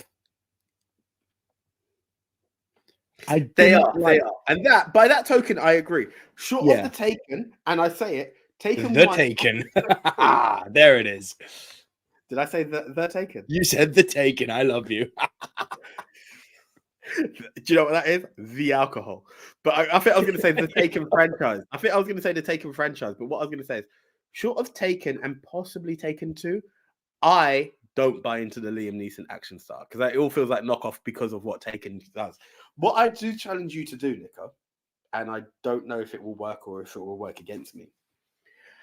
I challenge you to watch Taken now under the prism of being a father of one, soon to be 2. Now, I believe you will validate his actions more than you did prior to being a parent. Oh, but I never didn't validate his actions. I just didn't buy Liam Neeson the action star. But again, to me, Liam Neeson the action star is like Will Ferrell the comedy star. I'm like, but you're not funny, bro. But he's the reasons behind it. Bear in mind, he's a retired agent. This is the whole thing. He's a retired agent just doing security jobs. He's doing odds and ends. You've taken my daughter.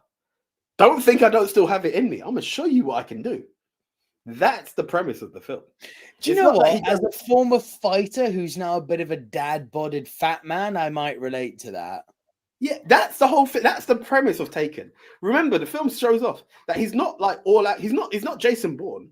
He's not doing an action scene every minute for the love of it. He's not Tom Cruise. He's not Ethan. He's just the man who stepped out and he's doing what he's doing.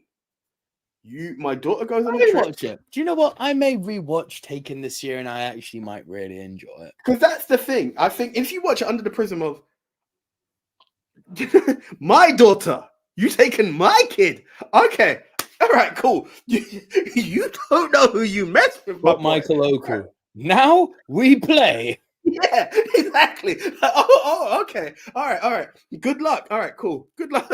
We'll see who needs the luck, my brother. All right, cool. All right. And to answer you, Marcus Van Grover, yeah, I was going to say before we got on to this, I really did like him as Qui-Gon Jinn. Like, a lot.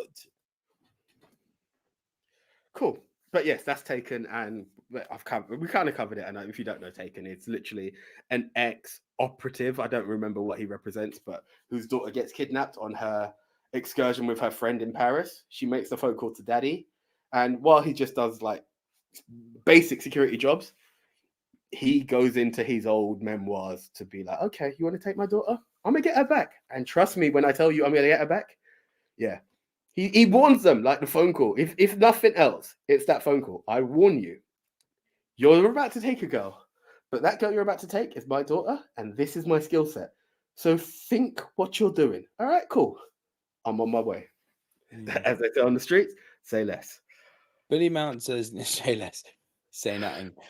Billy Mountain says, Nico, wasn't he an action star already with Darkman? Haven't seen Darkman, mate, so I can't comment. I think I'm aware of it, but it's not something I... Taken is what sent him to prominence, let's be real. As an action star, I mean, he was already a big deal, but... And have I heard he's going to be in the Naked Gun reboot? No, but I love everything about that. No, I love everything about that. Worth being rebooted.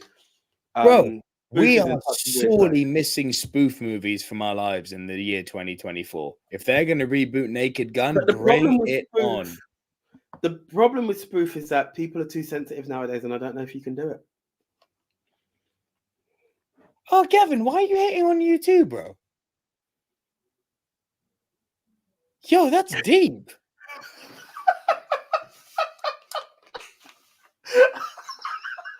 It is not a beautiful day with that comment. Damn. That's deep. Jesus.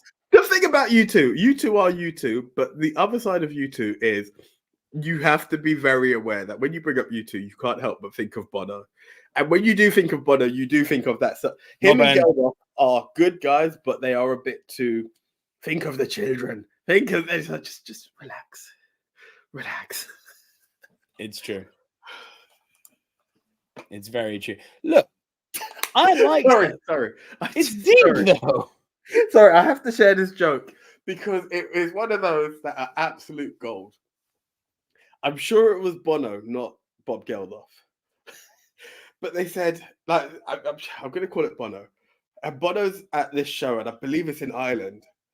And he's going.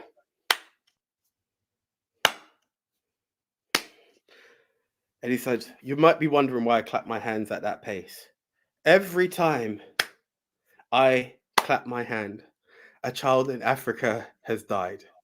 And someone in the crowd, the ultimate troll, just went, well, stop effing clapping!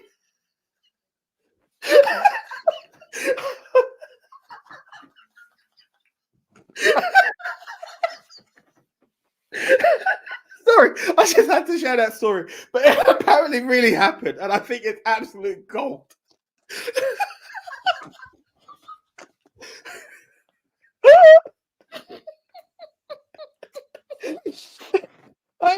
The Irish mother flubber killing the little African baby.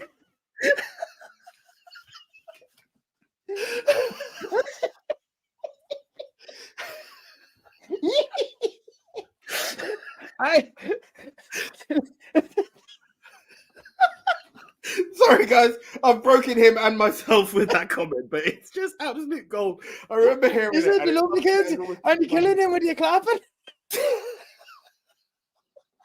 Stop clapping the truck. You can imagine this Irish person being, yeah, effing gobshite, will you stop clapping?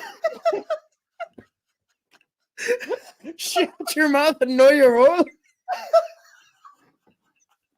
Oh, God. Oh, bro, that's on par with something I heard at a Jimmy Carr concert once. You know that I actually saw Jimmy Carr, I think it was at the Apollo a few years ago. It was freaking great. You know that point where he opens it up to the audience to, to rib him, and so he gives it back to them. Yeah. Bro, someone got him good and it actually stopped him in his tracks. And, is that your mum this, your face that, your laugh that. And one guy just went, when does the comedy start? Oh.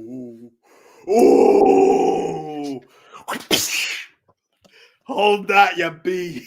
Hold that. He actually laughed with his his silly little inward seal finger blast laugh. Sorry. The penis got me may have been replaced by this one. Well done, Billy Bart. The Bono got Nico and AJ. The Bono got Nico. The black. Oh God! Oh, do you know that Amy Winehouse movie that's coming out next month? Back to back, clap to black, clap to clap. We're being extremely insensitive, but it's who we are. I'm sorry, like us or love us, love us or loathe us. It's if you're not laughing, there's something actually wrong with you. This is why I'm. You know what? If you're not laughing.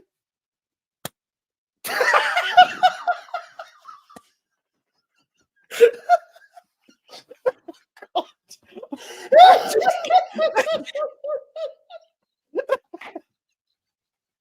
shit! I just clapped again.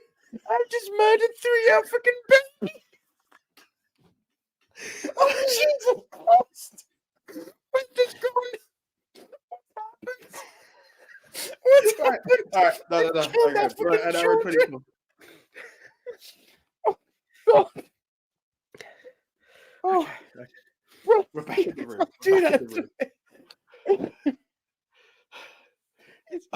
Do we need to do a shot? No. You need to do your 5 and then it's a shot. Oh God. Oh God, are we only on 5 and it's an hour and a half in? What the hell? Oh Jesus Christ! I'm so.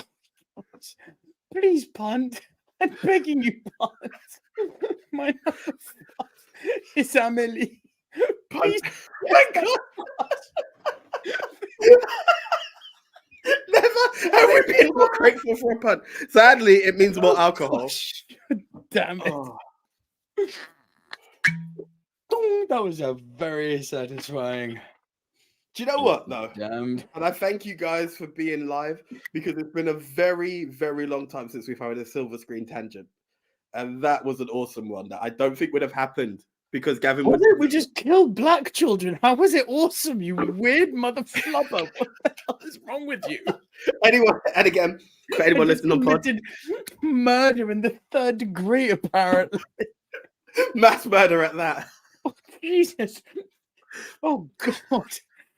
Oh, Yeah. drink. YouTube, please do not demonetize. That's all I can say. Well, we're done. We're drinking live and talking about the murder of African children. We're done. This video ain't getting monetized. I assure you. If it is, and the freaking Western one didn't, on the basis that it was inciting violence, I give up on the Google algorithm. No, do you know what it is? God. Do you know what it is? And this is what I pray for. It's a moderator with a sense of humor. If you have a sense of humor, you know where it's gone. If you can't take comedy, then you know what? I don't care. Can't take on Yeah. The Bono got Nico. Okay. Do you remember when Liam Neeson guest starred as himself on Family Guy? I do, and it was wonderful. Oh, I've God. not watched enough Family. Central heating all to myself. Bro, I'm having that thing, and I'm like, do I? Yes, Billy. Many of them. Many. All I generic. watched them because they all felt like they all felt like taken knockoffs, and I just wasn't interested. They all were, other than the grey, which is great. Oh, God. And we're tipsy and happy. Yeah. AJ, you're number 4. So it was the punch from earlier. Can you hear the people singing the songs of angry men? It is the music of the people who will not be slaves again. So good. There's 2 reasons why this film is not my number 1. Well, 3 reasons. 1, because number 1 cannot be challenged when it comes to Paris. But the 2 other reasons. You must bump this now. Thank you. Yeah. You've been fist bumped. Don't worry. Quote to Brian Danielson: "Fist me, bro." What were you thinking with that? What? It was humor. Bro. It was the humor. It was a guy who's completely unaware and trying to get into the culture. But here's the thing: there are 2 reasons why Les Mis is at number 4 and not higher. 1, I really can't take Russell Crowe singing. It just didn't work. And I'm Javert. Yeah, literally it's that. And I'm just like, give up, just stop. Especially opposite Hugh Jackman, who's got pipes. Yeah.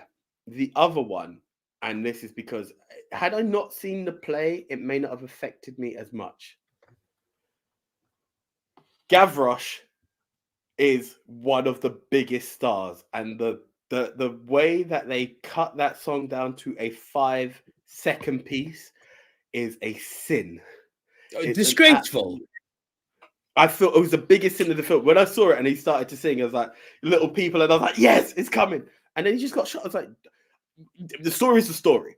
So Gavroche's fate is Gavroche's fate. We can't change that. You know, yeah. So, no. Use your words. No, I'm trying to get the actress, but for some reason, Amanda Anne Seyfried? Hathaway. Natalie Portman was stuck in my head. Anne Hathaway is absolutely amazing in this. Well, she won her Oscar for this. She's in the movie for 10 minutes, and but she's an absolute star. They know they're making love to someone who's already dead. It's like, yeah. I enjoyed the comedy from Sacha Baron Cohen. Seyfried was good. There's a lot of good characters. Obviously, hey Jackman man, they managed to get Eddie Redmayne not whispering. Like, well done. Yeah, we got. If he wasn't singing performance-wise, you could still believe in Russell Crowe and Javert. But my biggest problem is Gavroche.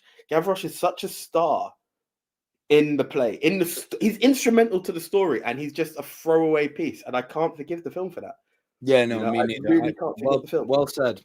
Well said. And for that, as much as I really enjoyed the piece, and I dare I say, had you given Gavroche his limelight, I would say I completely prefer the film to the play, because I think they've really showed it, and having the actual scenery without just set pieces, I thought was beautifully done. However, you killed one of my stars, and for that I can't forgive you. But I still respect this film a lot, and that's why it's number 4. All right, man. My number 4. A movie I love, but on second viewing, I wanted to love more. I think I had the rose-tinted goggles on. Again, a bit guilty of Singing in the Rain syndrome here, but I'm going to go with An American in Paris. Now, sorry. Sorry.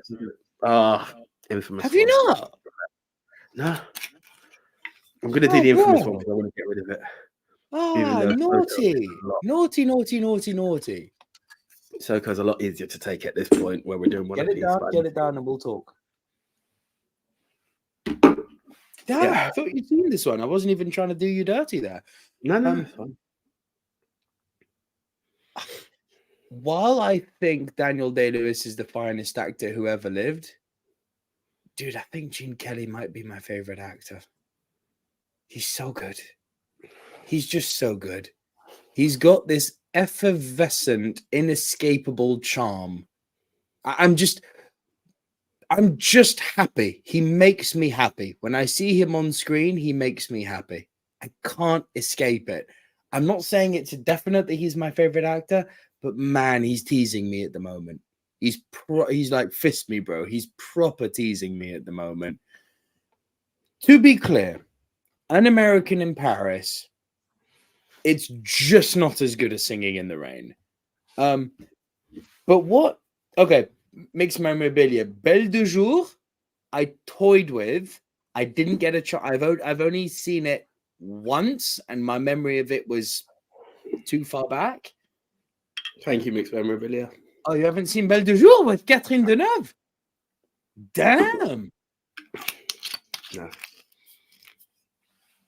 Damn. Okay. I've got to take another shot in another second as well. Oh, Belle de Jour's good. On YouTube. Very good. Okay, cool. Very good. About a woman who's very, very pristine during the day and becomes an escort at night and has to live a double life. Very good.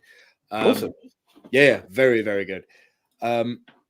Now, mixed memorabilia, I didn't bring up Belle de Jour because it's been so long since I've seen it. I don't think I could do it good justice by talking about it. And you know, I like to embellish movies when I love them on my list. At least I hope you know that. How long have you been watching the show? Where were we? Yeah, American in Paris. There was... When I watched it the first time, fell in love with it. When I rewatched it now, really, really, really liked it. Didn't love it. And it made me kind of, despite the fact it's my number 4, which means I rate it super highly, I thought this was going to be my, not 1, but I thought this was going to be my 2. And despite it didn't get bumped down much, but again, to quote you earlier, kind of worked myself here. And especially, here's the crazy thing. When you read reviews of this online, because I was like, do I just give myself a refresher, go down a bit of a Google review road and just, because I've seen it a few times, but it's been a while, just trigger the memory, read some reviews. Oh yeah, that happened. Oh yeah, cool. I can talk about it. Let's go. I was like, no, I need to rewatch it. Bro, do you know how many of the reviews are saying this is better than Singing in the Rain? And I'm like, in what flubbing world is this better than Singing in the Rain? The people who said that, I believe, are the same mother flubbers who said Rocket Man is better than Bohemian Rhapsody. I'm like, just behave. Do you know, the more I watch, to go on another tangent, the more I watch biopics, musical biopics, the more I say Bohemian Rhapsody and Elvis. I know it's not the same for you, but they are the standard bearers for me. One Love. Straight out of Compton and Amadeus. Amadeus, I've not seen. Straight Out of Compton. Okay, I could give to you. The others just missed the beat. I'm sorry.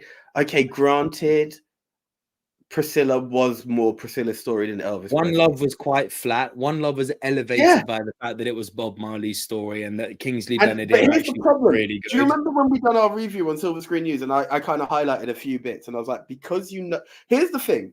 My brother and I both saw the film on release day, Valentine's Day. He messages me and says, sorry for the tangent again, guys. He messages me and says, like, what do you think of the movie? I'm like, wrong timing. I've literally just sat down for my screening, but you know, yeah, I'll let you know. He was like, it's quite insightful. Now, if you are unfamiliar with Bob beyond the music, it's insightful. Yeah. If you're aware of it, you're like, you could have gone deeper. You could have gone so much deeper. I think where they made a mistake is that they kind of betrayed their. This is a mega tangent, but I feel like with One Love, they kind of betrayed their audience in the opening frame when they said that concert changed his life. It's like, okay, then show me. But okay, do you know my biggest thing with One Love? If that was the life-changing concert, I feel the dialogue, the pace was wrong. I would have started off as Bob as the young kid, because when I first saw Bob as the young kid, that's the movie I wanted. The movie you're describing now is the movie I wanted.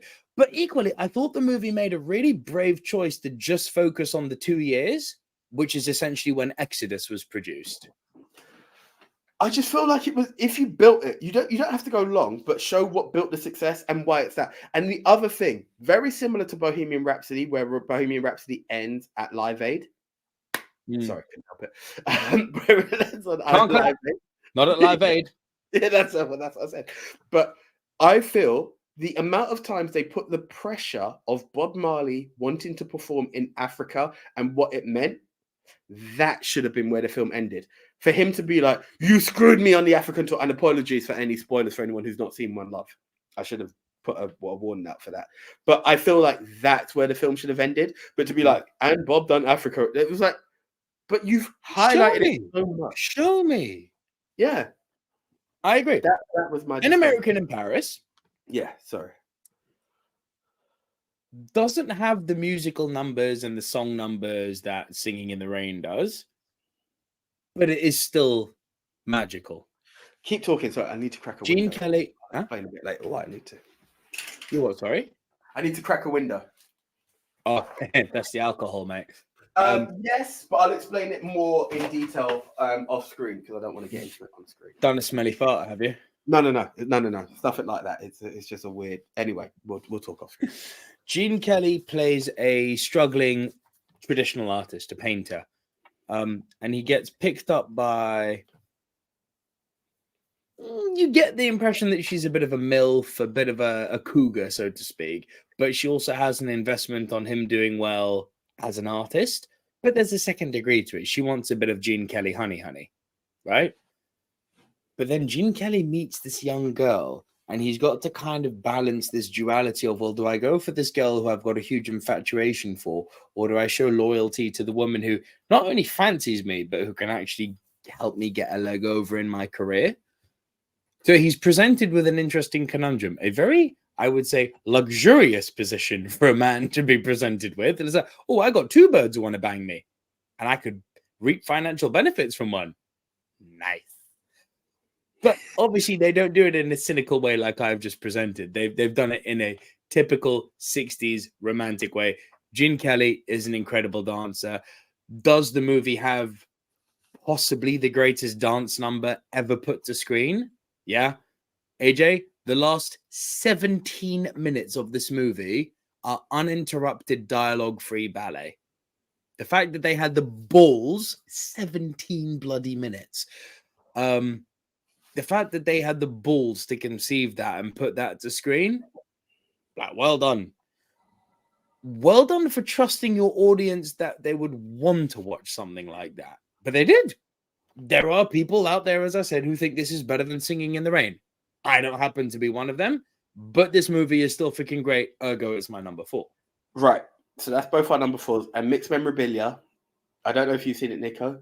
I don't want to say I hate you, but I applaud you for bringing up this film because I've read the synopsis for it and I loved it. So maybe it's a screw it. It's a dumb. Oh my god, am I at a triple shot now because of I've done Belle du Jour, so I've taken that shot.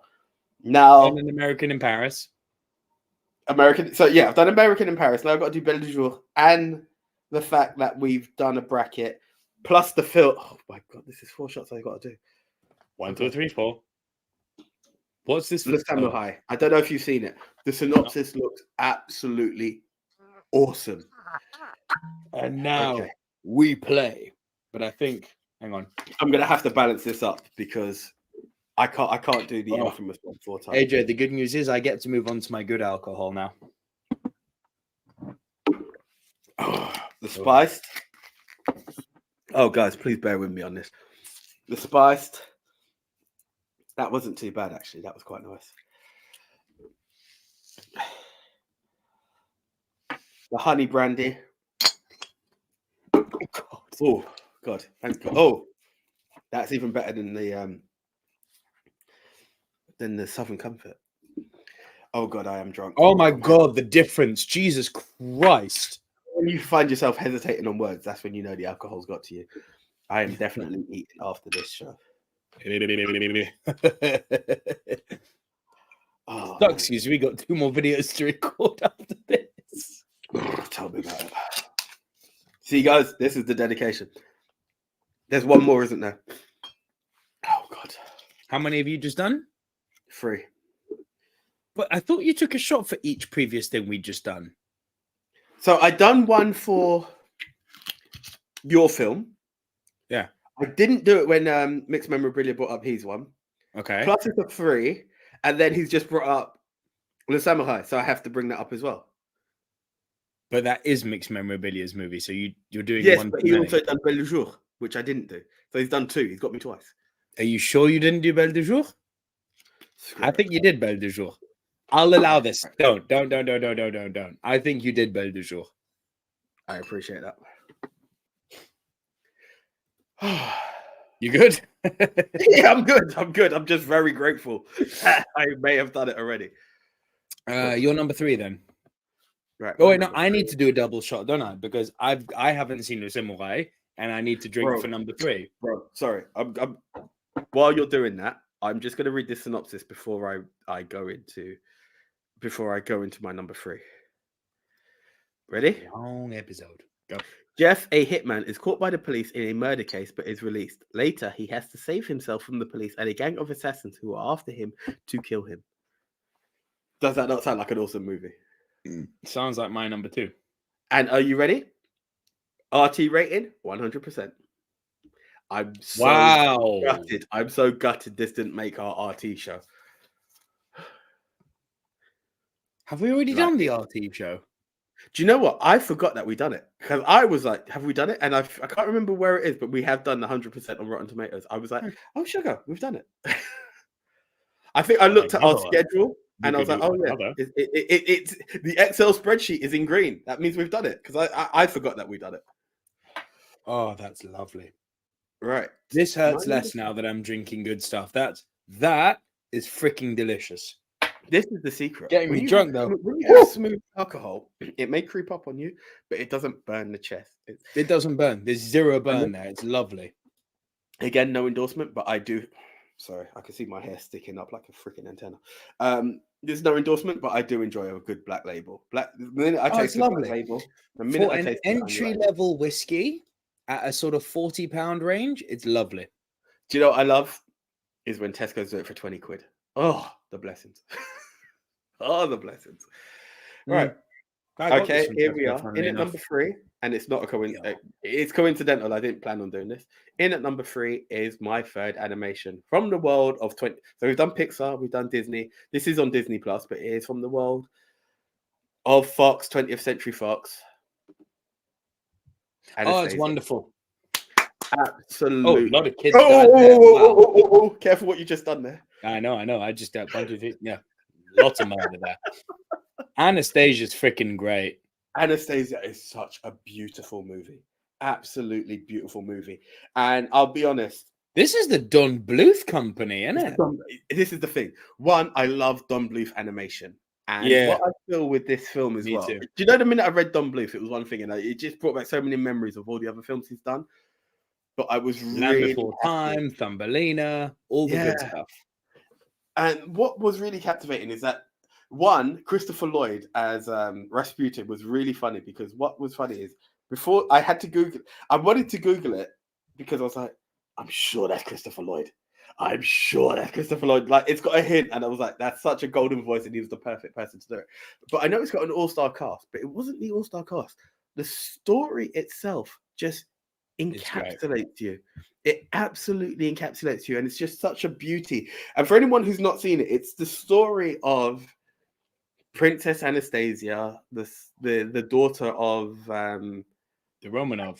the Romanov family, and her relationship with her grandmother when they're escaping Russia based on Rasputin's curse and what have you. And as he's trying to capture her, and he falls into the depths, like the icicle breaks or what have you, because they're escaping to go to France. What happens is she doesn't get to go with her grandmother because she falls off of the carriage, and she doesn't have a good memory to know who she is because of what's happened. Well, she knocks herself unconscious and has memory loss, doesn't she? And it's just this beautiful story of just how can I say it? So the story is she goes back to her former family home without knowing she's in her family home, even though it strikes a chord. And the same person who helps her escape. That's my favorite scene in the movie, by the way. Come again? That's my favorite scene in the movie, when she goes to the palace and they sing Once Upon a December. So good. It's such a beautiful moment. And it just encapsulates you.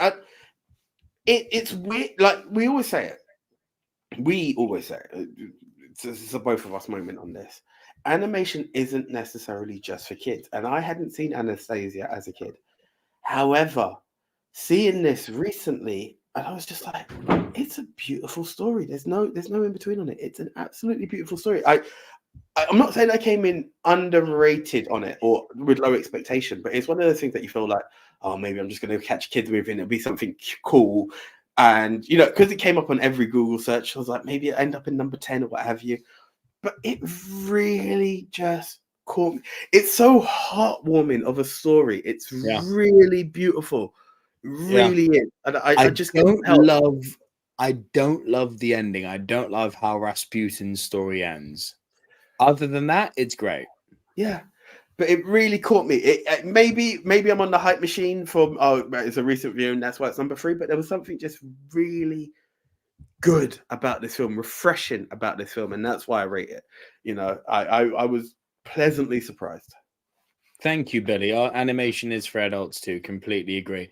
Mixed memorabilia is love set in Paris. Let me know. So Anastasia's your 3, huh? Yeah. It's great. It's really, really great. Mixed memorabilia, thank you for confirming that, because I may have just become an absolute peahead. My number 3, AJ. I think you might be drinking. You might be. I don't know.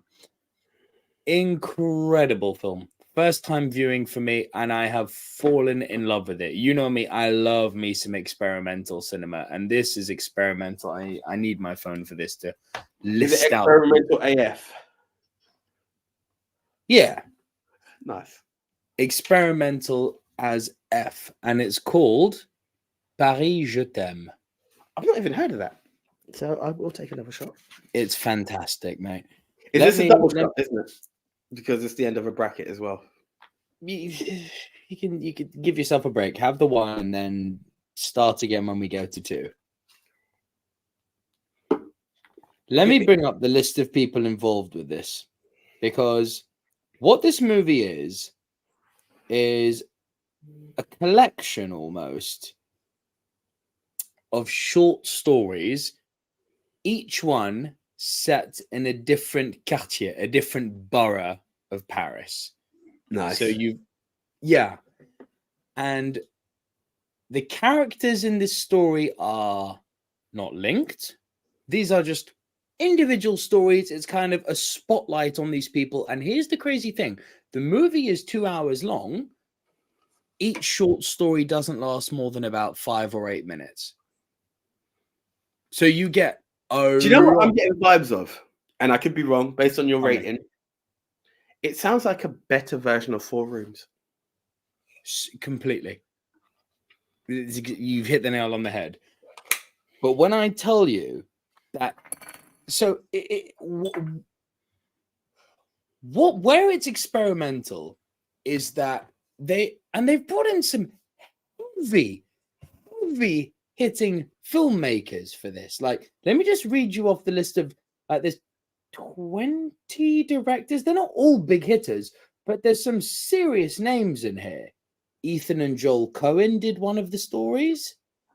Wes Craven, Alfonso Cuarón, Alexander Payne. There's more there. Gus Van Sant. Those are like the big name directors who did this stuff. But then if I read you off the cast members, this is epic. Bearing in mind, these characters never really meet each other. So they've got these big name actors who are effectively just in a 5-minute mini movie. It just happens that they've taken this 5-minute movie and put it with a load of other mini movies. Let me read you off this list of cast to impress you. Then I'll get to the crux of what the movie's about. But Juliette Binoche, big name. Steve Buscemi, Willem Dafoe, Gérard Depardieu, Maggie Gyllenhaal, Bob Hoskins, R.I.P., Olga Kurilenko, wait, there's more, Emily Mortimer, Nick Nolte, Natalie Portman, Miranda Richardson, wait, there's more, Rufus Sewell, Elijah Wood, and I think that might be it. Bear with. I think that's it for the big hitters. Elijah Wood. Wes Craven was actually starring in it as well. So you see what I mean? These are not small names. Yeah. I agree. And what they've done in this movie, it's so freaking wonderful. The universal theme of love.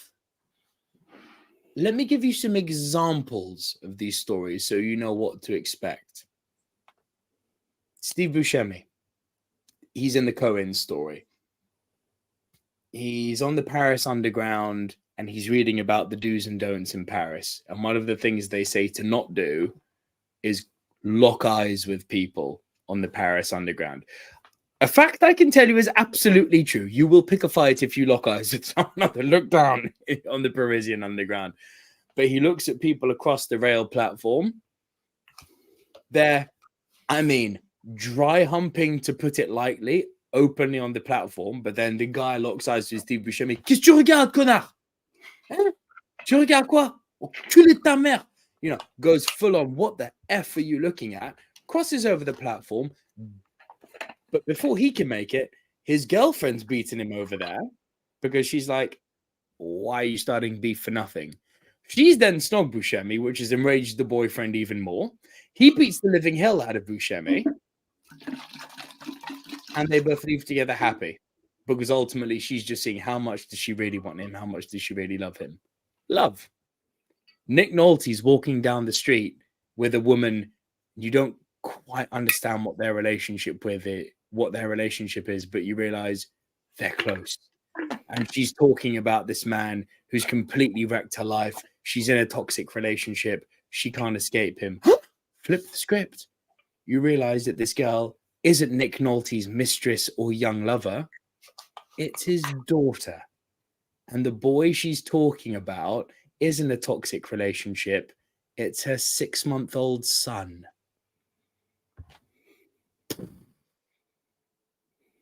Elijah Wood is a backpacker walking through the streets of Paris at night in an area which his guide has specifically told him to not walk through. He goes up some stairs, finds blood on the floor. There's a vampire. The vampire doesn't attack him because the vampire takes a liking to him. Again, the universal theme of love. There is a woman who takes her very newborn child to a daycare center very early in the morning. Now, I can tell you this as a parent, Putting your child in any form of nursery or school is heartbreaking. Doing it to a newborn, torture. But she has to do it. Why is she doing it? As she's leaving, the child starts crying. So she sings it a song to reassure it, letting the child know that she's going to be back. Don't worry, mommy's there. But she still has to go to work. She travels across the entire city of Paris. And you realize she's a nanny. She's traveled across Paris to go to some rich white woman's house to look after her kid while she goes to school. Well, not school, while she goes to work. That very song that she used to calm her own child down, she uses to calm down this white woman's infant child as well. She's having to sacrifice the relationship with her own child in order to look after another woman's child to make money to look after her own child. The depths you'll go to. Yeah. It's so powerful, bro. These little stories that you are just given, these 3 to 5 to 8 minute microscopic focuses on these people's lives in a fleeting moment where each individual story makes you think one thing, then flips the script on its head, and you realize that what you thought is something completely different to what the reality actually is. It is mind-blowing. And the fact that it gets you to do this every 8 minutes for 2 hours, it's one of the most incredible things I have seen for a very, very long time. I'm intrigued by this. Just want to do this very quickly. Gavin, appreciate it, bro. It's a long episode. We're sorry. It's a long episode. So yeah, but thank you for tuning in with us. Yeah, let's speed this up a bit. And also, guys, I think we may just need to, I say this with respect, and I know it breaks the convention of what we're doing. Maybe we may need to just drop the alcohol for a bit, because we may close it, but we need to wrap the show up, because over 2 hours is a lot for people. It's not good for our YouTube ranking at all, this, but hey, we're doing it here for you guys. We're doing what we can. Yeah. Right. That's really interesting. Okay. In at number 2 for me is the punt from previously. And oh shit. Oh, excuse me. Sorry. We're not being monetized this episode, are we? Yeah. Oh god. The film that you brought up is the punt from earlier, Emily. I know you've seen it now, huh? Yeah, I know you brought it up previously. I love the quirkiness of this film. I love the way that everything has a backstory. The narrator is absolute gold. I'm not taking anything away from Emily herself, but the narrator is absolute gold in showing you the stuff. When it shows, it gives you 5 different scenarios of what's happened, and the fact of one of the 5 scenarios is her conception. The idea of how it breaks down what her dad loves and what her dad hates, and what her mum hates and what her mum loves. Yet the one thing that keeps a common bond between her parents is the way they like to empty certain things and clean it and then rearrange it in a certain way.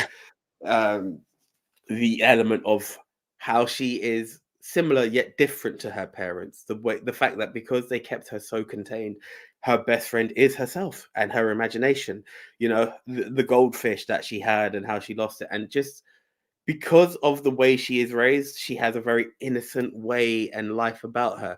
The fact that relationships aren't her shtick, and because of that, she has a thought process and the way she studies people and the way she wants to develop and build people.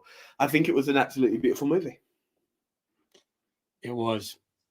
Do you want to know a fun fact? Uh-huh. You know the guy who she falls for at the end? Uh-huh. That's Matthew Kesovich. I had a feeling that's what he was going to tell me. You know who he is, don't you? Yes, number 1. Mm-hmm. That's what I'm going to say, because I've got a feeling we both got the same number 1, so let's just... No. Guys, again, because of Drink Responsibly, I am going to have to slow down because the heart palpitations are ridiculous at this point. Yeah. Cut the my chest. What did it mean? The fact that I'm leaning back like this is not a good thing. We need to find a logical way of doing drunk Rushmores, because it's not good to do this. It's Say my don't dance and just pull up my pants and do the rock away. Lean back. Lean back. You struggling there, AJ? I'm good, but I'm not good. You know what? I'm gonna break the Northern rule. I'm gonna have to break the Northern rule. I'm gonna take a bit of chocolate. I didn't plan to do it, but for the show to finish, you bastard. I don't care. Before the show to finish, I need to do this. All right, man. My number 2. I didn't think it was gonna be this high, but I rewatched it again. It's so damn good. It's so freaking good.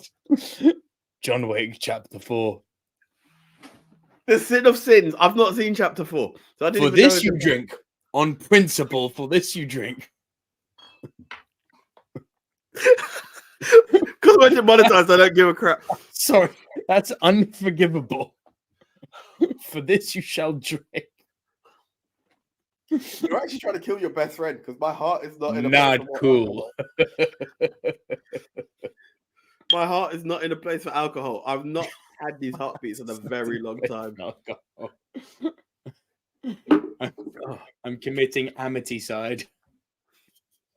You know what's really sad? As you said, we've still got 2 more videos to do. I don't know how professional these are going to be. Wait till you see what one of them is. You're going to be so happy you're in this state. Trust me. Just trust me. Okay? I got you. Trust me. We'll even start with that one because it's going to get you on a high. Okay? All right. All I'm going to say is before we do it, small spoiler, guys, there's going to be a bathroom break because there's no way I can go from this to that one. I up need or to, down? Huh? Up or down? Oh, up. Don't worry. Up. Oh, no. Oh, sorry. No. Down. In that sense. No. Okay. I need to take a pee. Like the bladder control you can only do so much. I'm with you. Why is Den the Tech messaging me? Oh, 1 minute past midnight. He wishes me a happy birthday. For real. If you're here with us, guys, happy birthday, Nick. Oh, screw it. I shouldn't do this. I should not do this. I'm committing suicide. He's not even friend. I'm actually committing suicide. Guys, you're going to get a bit of emotion here because it's a live show. Had it not been live, I wouldn't have done this. It's gone past midnight. This is... I have one friend who is older in terms of length, but this is my second oldest friend. This is my bro. We do stuff on a weekly basis and we communicate a bit between our 2 to 3 WhatsApp groups that we're always in and what have you. But we do this show weekly. And there's a chance we may do another wrestling show weekly. This guy is my freaking bro. I'm not going to ultra demonetize us. This is my bro. And I'm 38 going on to 39, which take away 2 means you're celebrating your 37th. Yes, sir. We are some old gits. But yeah, for over 20 years, which is what we say at the top of each show. Friends who have been friends. 2 dudes who have been friends for over 20 years. I just have to say, that's mad, bro. Bro, some of the stuff that I do, we do, and it was like, that did not happen 20 years ago, but sure as F, it did. It's even like when you look at the 1999 stuff, you don't calculate the time, but that is a long time ago. I saw something the other day, and again, when you picture wrestling 20 years ago, and it's The Rock and Austin, when you think it's Hogan and even now, 2024 takeaway thing, 2004, we might even be at the Randy Orton and John Cena era. That's how bad it is. It's mad. It's actually mad. So even though it's not meant to be a shot right now, the man to this side is my fucking bro. So happy birthday, more life, more love, and even though I trashed Bad Boys 4, you'll see that in a later show. We go right to the wheels fall off. So here we go. Salud, my friend. Happy birthday. Salud, familia.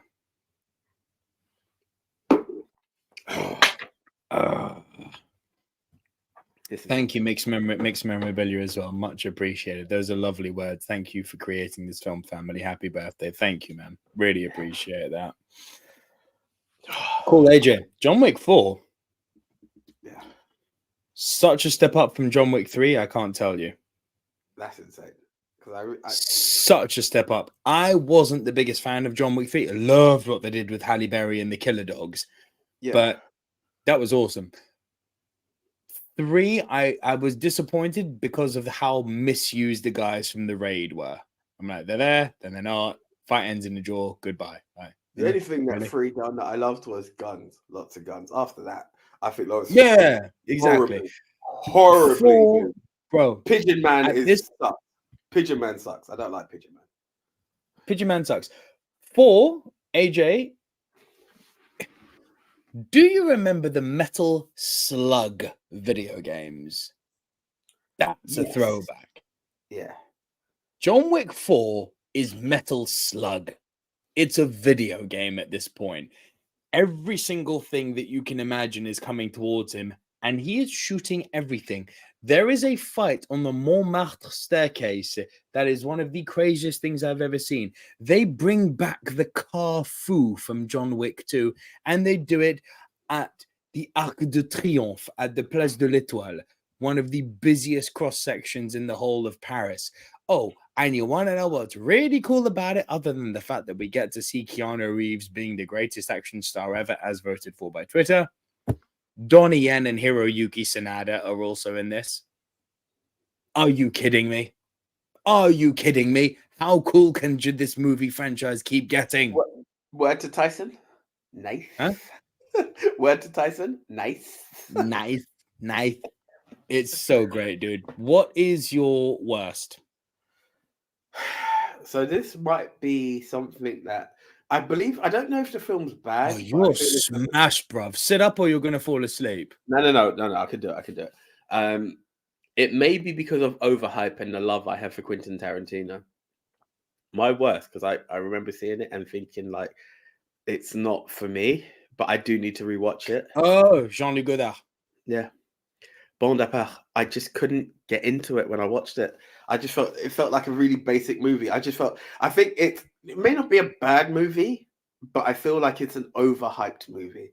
And I can only say it's an overhyped movie from a Tarantino perspective, maybe, but it just didn't do it for me. But maybe I booked myself into it. Bro, do you know what? It's so interesting that you bring in a Godard movie. Because what did I say earlier? There are 2 directors who are synonymous with 60s French surrealist cinema, Jean-Luc Godard and François Truffaut. And I'm going to bring in the other for my worst. Now, my worst, Jules et Jim, un film de François Truffaut, one of the seminal French directors of all time. AJ, this film had me annoyed because there are editing techniques that he uses, like freeze framing at certain points to accentuate a character's phase. Scorsese uses that same trick. Truffaut did it first. There's almost gimbal-like face follow shots while a character's moving. Spike Lee does that in every single one of his movies. Like, this film is so freaking influential from a technical standpoint that I almost, as a self-acclaimed cinephile, feel dirty putting it on the worst and betraying myself. Yeah, I'm a snob when it comes to movies. I've never made a secret about that, but I almost, the same way that I don't believe using the word mark in wrestling is a bad word. It just means you really love something. I don't believe being a cinema snob, if you're not pretentious, which I can be sometimes, I know, but if you're not too pretentious about it, ultimately you're going to introduce a movie to people who may not have seen something before. Bro, hear me. I turned this off. Wow. It bored me senseless. It is so unforgivably boring. It's like the way they linger on every single sentence, the way the characters are speaking in I call it like a reality parallel. It's like they're speaking with words that we obviously know, but they're constructing their sentences in a purposefully surreal manner to highlight that the movie is a kind of misinterpretation of reality. I'm like, I get what you're going for. I've got it. It's interesting what you're doing. And now comes the ultimate question. What's your story? What are these characters going through? Because, bro, just the same way with the big Hollywood blockbusters, I will level the accusation of visual noise if you're doing something which has got aesthetic substance, but no qualitative substance. You know, visual prettiness without narrative purpose is visual noise. There you go. But this is kind of visual noise 101. Like, not so much in the sense that it's pretty. It's doing things that are so fucking... Oh, damn it. There you go. But demonetized anyway. Who gives a crap at this point? They're so clearly influential. Like, there are things he is doing with his editing and with his camera that I'm like, I can... Freaking Fuqua does it. Lee does it. Scorsese does it. He has clearly influenced the generation of filmmakers. That is beyond dispute. But he's so boring. He's so boring. And dude, the movie's not even long. It's an hour 46. It's sad when the short films feel long. Bro, I got to an hour and went, I'm tapping out. I can't. And I should be praising this guy's work. I'm saying he's influential, but it's like, but bruv, you're boring. Like, it's weird, isn't it, when someone's boring yet influential? I always think it's weird. Hold that thought. I literally have a book hailing the works of François Truffaut, a big, fat, thick book that I have read cover to cover. I know what this man has done for cinema. But you're boring, bro. It's weird. It's weird while he's putting his book back. It is weird how they can inspire the directors that we admire, but they bore the crap out of us.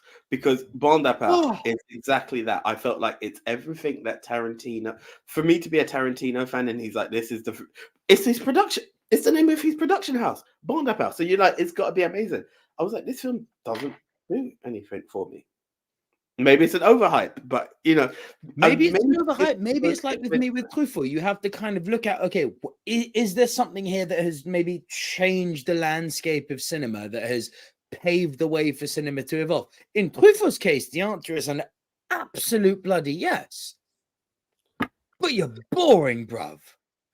Sad. That's sad. Joint number one is... Yeah, let's just cut the crap, because we know it's for the same for both of us. Latin. Because there's no way. Le dernier vis que j'ai eu avait plus de vis que le dit lors de mon rue. Assassin de la police. Oh. Listen, if you want to reflect Paris, we could show the beauty of Paris in Les Mis. We could show the beauty of Paris in Anastasia, even Ratatouille. However, if you want to show Paris in its truest form, because how can I say this? Funny enough, I was talking to a friend today about, and I'm not Jamaican, but I'm going to say this. I was talking to a friend about Jamaica, and I was like, beyond sandals, Jamaica is a very different place. Once you go past the Sandals resort, it's a very different resort. It's a very different country. You know, this ain't no Michael Scott. Sandals, Jamaica. Yeah, exactly. Now it's the same here. Well played, very well played, and I can relate to that because I finished The Office now. Yeah, but boy. It's very much the same with Paris. You can talk about the beauty of Paris, the artistic side, everything that's bougie. Like when you talk about bougie, Paris is the home of bougie. Of course. However, not all of Paris is bougie. And this is what Let's that also remember, no one does revolution like the French. Yeah. And this is what La Haine shows. It shows the other side of Paris, and it's an absolute beauty for doing it. When a riot took place, this film shows you what happened during the Paris riot, and it's a work of art. It's an absolute work of art. It's a work of art, and it's a haunting tale. It's the story of the 90s riots when, you know, the impoverished people, the impoverished kids, the less privileged sector of Paris, le 9-3, the 9-3 as it's known, around Saint-Denis. Lots of estates. Think Kilburn if you're from London.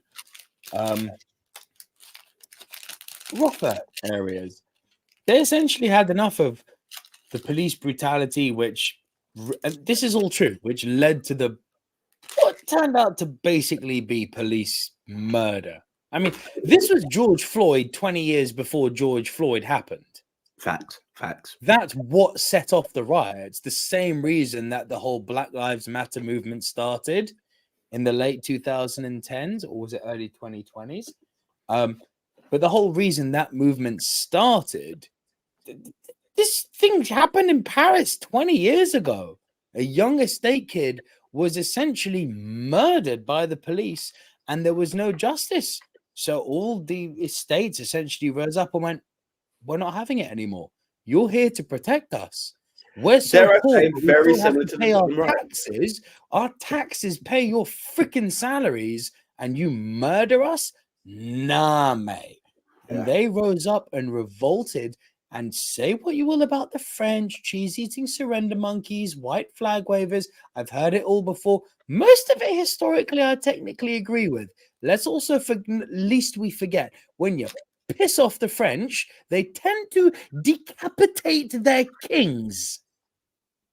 Just a little thing we're famous for doing. Don't piss us off. No one revolts comme les Français. Yeah. No one is capable of doing it. Just look at, more than anything else when it comes to revolting. Just look at how easy it is for the French to strike. The French strike for absolutely anything. Do you know why? Because we demand, I should say, better than the status quo. If they believe, here's the thing with the French, it's very much a belief system. Égalité, liberté, fraternité. If we believe that we're being shorthanded on one of our 3 God-given rights, but one of our 3 human rights, that's when the revolts happen. And it starts with, we are not going to work. And it will escalate to, now we will decapitate you. Yeah. And everything in between. In the case of La Haine, it's everything in between. But it is a truly haunting tale about, these bad things happened, but the answer isn't more violence. The answer is peace, discussion, and a demand from the powers that be on the side that did wrong to right that wrong. Not to do nothing, sit on your hands and wait for the other side to then do more wrong. Because this might be a bit taboo to say, given what's going on in the world, but we're demonetized anyway, and I'm drunk, so what the hell? Then you get another Israel-Palestine situation. You just do. Yeah. Bro, I went on X, Twitter, literally yesterday. Some horrible little see you next Tuesday was spewing hateful stuff about, the Arab nations, saying, if you start a war and then lose, it doesn't make you a victim. It just makes you losers. It's like, oh, dude, what sort of... And the problem is I'm reading the comments and I'm like, okay, here is a highlight of why both sides are wrong here. In terms of Twitter, it's just little bitch-ass keyboard warriors typing and probably living in their mum's basement, right? But the reality is that there's a lot of vitriol on both sides. And I came out and I said, I really do hope saner minds are going to prevail here. What we should be calling for is peace and discussion on how to resolve this so that people who are innocent, like the women and children, don't continue to die. Even that was met with riposte. Someone actually said, well, you should have that discussion with Hamas. And I went, I did say sane minds.